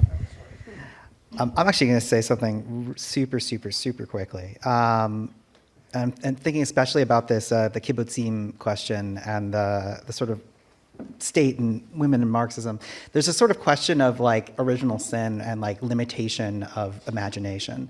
And the exclusion of women is from the imagination of early socialist thinkers. It's not all of them, but many, from many early Marxist thinking, is such a gross misunderstanding of the thing they were meant to be studying, which is the division of labor. So like this to me is intimately related with the failure of the kibbutzim, right? The kibbutzim are founded on two principles, right? One, they were independent labor, meaning only Jewish, no Arab, right? I think there was maybe one or two integrated kibbutzim. Two, actually it's three things. Two, as Anwar said, in the corrosive larger system of capitalism, which it was not part of trying to overturn. Three, part of an overall project to create a nation like any other, right? That was the goal. It was not the overturning of global capital. It was to be like all the other capitalist states. Which brings me to the last thing, which I'm so glad that Ken raised the sort of the issue of the Communist Party of China. Whenever you hear someone on the sort of radio or the TV say, "Oh, capitalism, it's so great," right? It's in the past 50 years, X number of people have been lifted out of poverty by unfettered free trade and the expansion of capitalist markets, this, that, and the other. What they're translate that into English. Is the Communist Party of China has lifted X number of people out of poverty. Now, I'm not like a super thrilled with the way they've done it, but they are that. If you take them out of the equation, that is things have been going badly for a long time. And when we think about the Soviet Union, there's more than one experiment in the Soviet Union, right? Like I am not one of those people who thinks it's like the second Lenin like put his pen on like State and Revolution, like the whole world. Like it was like foregone conclusion. But like the Leninist project is not the Stalinist project. It's not the Bukharin project of the NEP. It's not the Khrushchev project of like It's not the certainly not the Rosa Luxemburg project. But the point is that even amongst the Soviet Union, the best known example, right, of actually existing socialism, there are so many different elements that we don't study, we don't learn, and we don't understand. And that's sort of the last thing is the state, right? The state changes. I think again, Ken, I'm really glad you sort of raised this, right? Like the specter of the right destroying the state has always been a little bit bullshit, right? They destroy the part of the state that expresses democratic sovereignty. They expand the part of the state that is surveillance, policing, and militarization, the enforcement of private property. This is a dynamic that leftists have to take more seriously.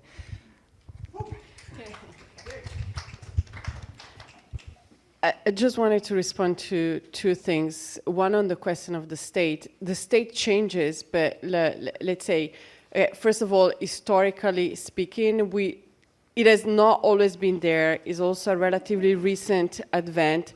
And there's no state without a monopoly of coercion predicated upon a clearly circumscribed piece of land. So it's the organized control of a population living inside a certain piece of land. Now, it may change its faces, but its connection with the land and the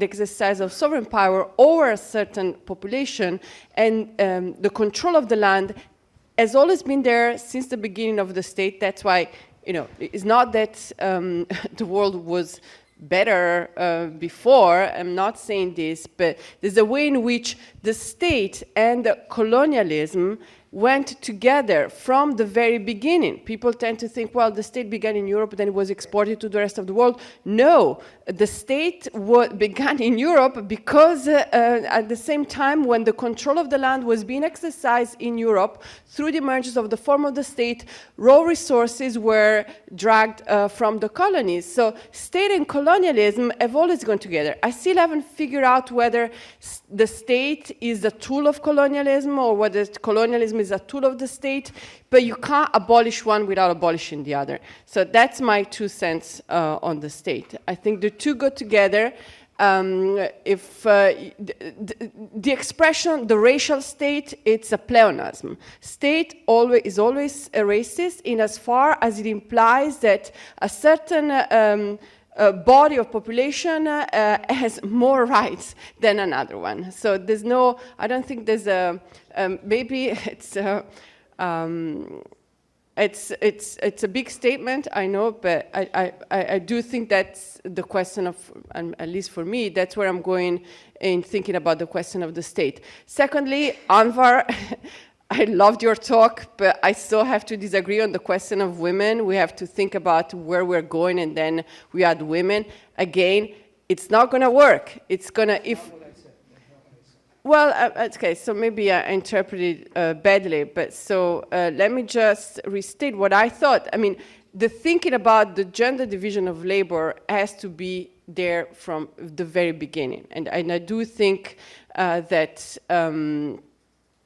it's a big problem even to insert this only late in not just the thinking, but also also the political action. Like it's we are all gendered in various ways, and we can't.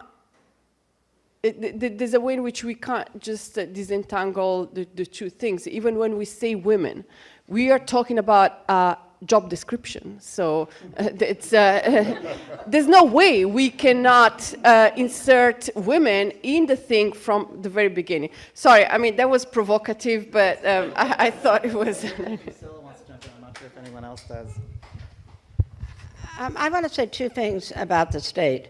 First, the greatest female Marxist theoretician, Rosa Luxemburg, wrote a polemic called The Russian Revolution, where she said that almost everything the Bolsheviks had implemented through the empowerment of the state against radical forms of participatory democracy were anti-socialist.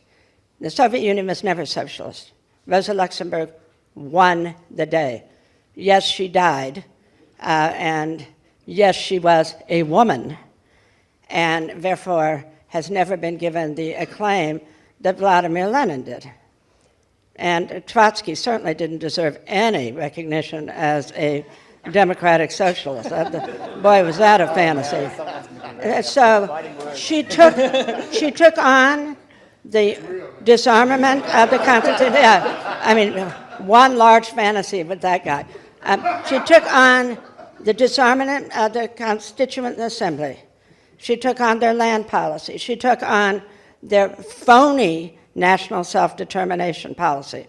She took on their absolute failure to address the gender and family question. And she died in 1918. Everyone should go look at the Russian Revolution. It had faltered, as she said, maybe some of this was necessary, but socialism lies in the midst of the future. This is what we're all saying. We don't know what socialism is. None of us have any idea. But if we do know, it's going to be because all of us get together and try to think about how we might live together differently, and nothing will remain the same. Everything melts into air, your point. So there's no socialism in Eastern Europe. There was no socialism in the Soviet Union. There's no socialism in China. There's never been any socialism. But there were some great experiments in the global south, and no one pays any attention to them. So you have great thinkers like Enrique Dussel, the difference between liberatory nationalism and conservative nationalism and the way you view the state. And all this comes from Frantz Fanon. You have Cesare, you have Senghor, you have Nayara, you have all of these leaders in the global south. Are we reading them? No, because they're black. So, I mean, they tried, each one of them, to institutionalize a completely different relationship to the state. Nayara tried to disband the state, basically. And no, it didn't work. But then, do we need to study why it didn't work? Yes, I mean, stop talking about the Soviet Union. Really, just stop. Let's look at the great experiments in the global south. Let's look at the great theorists in the global south, because they've been thinking about these issues for over 100 years, and it's time that, if you'll forgive me, white people stop just focusing on, what the white people did that was all fucked up. I mean, really, stop. And then I think we will see that there are very different theories of the state out there. That's right. Some of which you can embrace, some of which you want to criticize. But really, we need to expand. That's your point. Marx taught us a lot about what's the problem with capitalism. Once we get beyond that and we start thinking about what it would be to be socialist, we have no idea. And Luxemburg said, all we can do is have the widest form of participatory democracy and experiments in creativity that we can begin to imagine. Thank you. I think we're coming close to being out of time. I will just point out Brooklyn Institute has classes on Rosa Luxemburg and Franz Fanon, but not Lenin. And we don't know, no Trotsky course either. God, someone's going to write me angry emails now. I just want to thank again. I know there's more to say here, and you all are invited to stick around for our reception on behalf of the Goethe-Institut and Brooklyn Institute. But this is not the end of a conversation. This is the beginning of a conversation that we're going to be having this weekend and beyond. So I do hope everyone, some of us up here, some of you down here, come back tomorrow.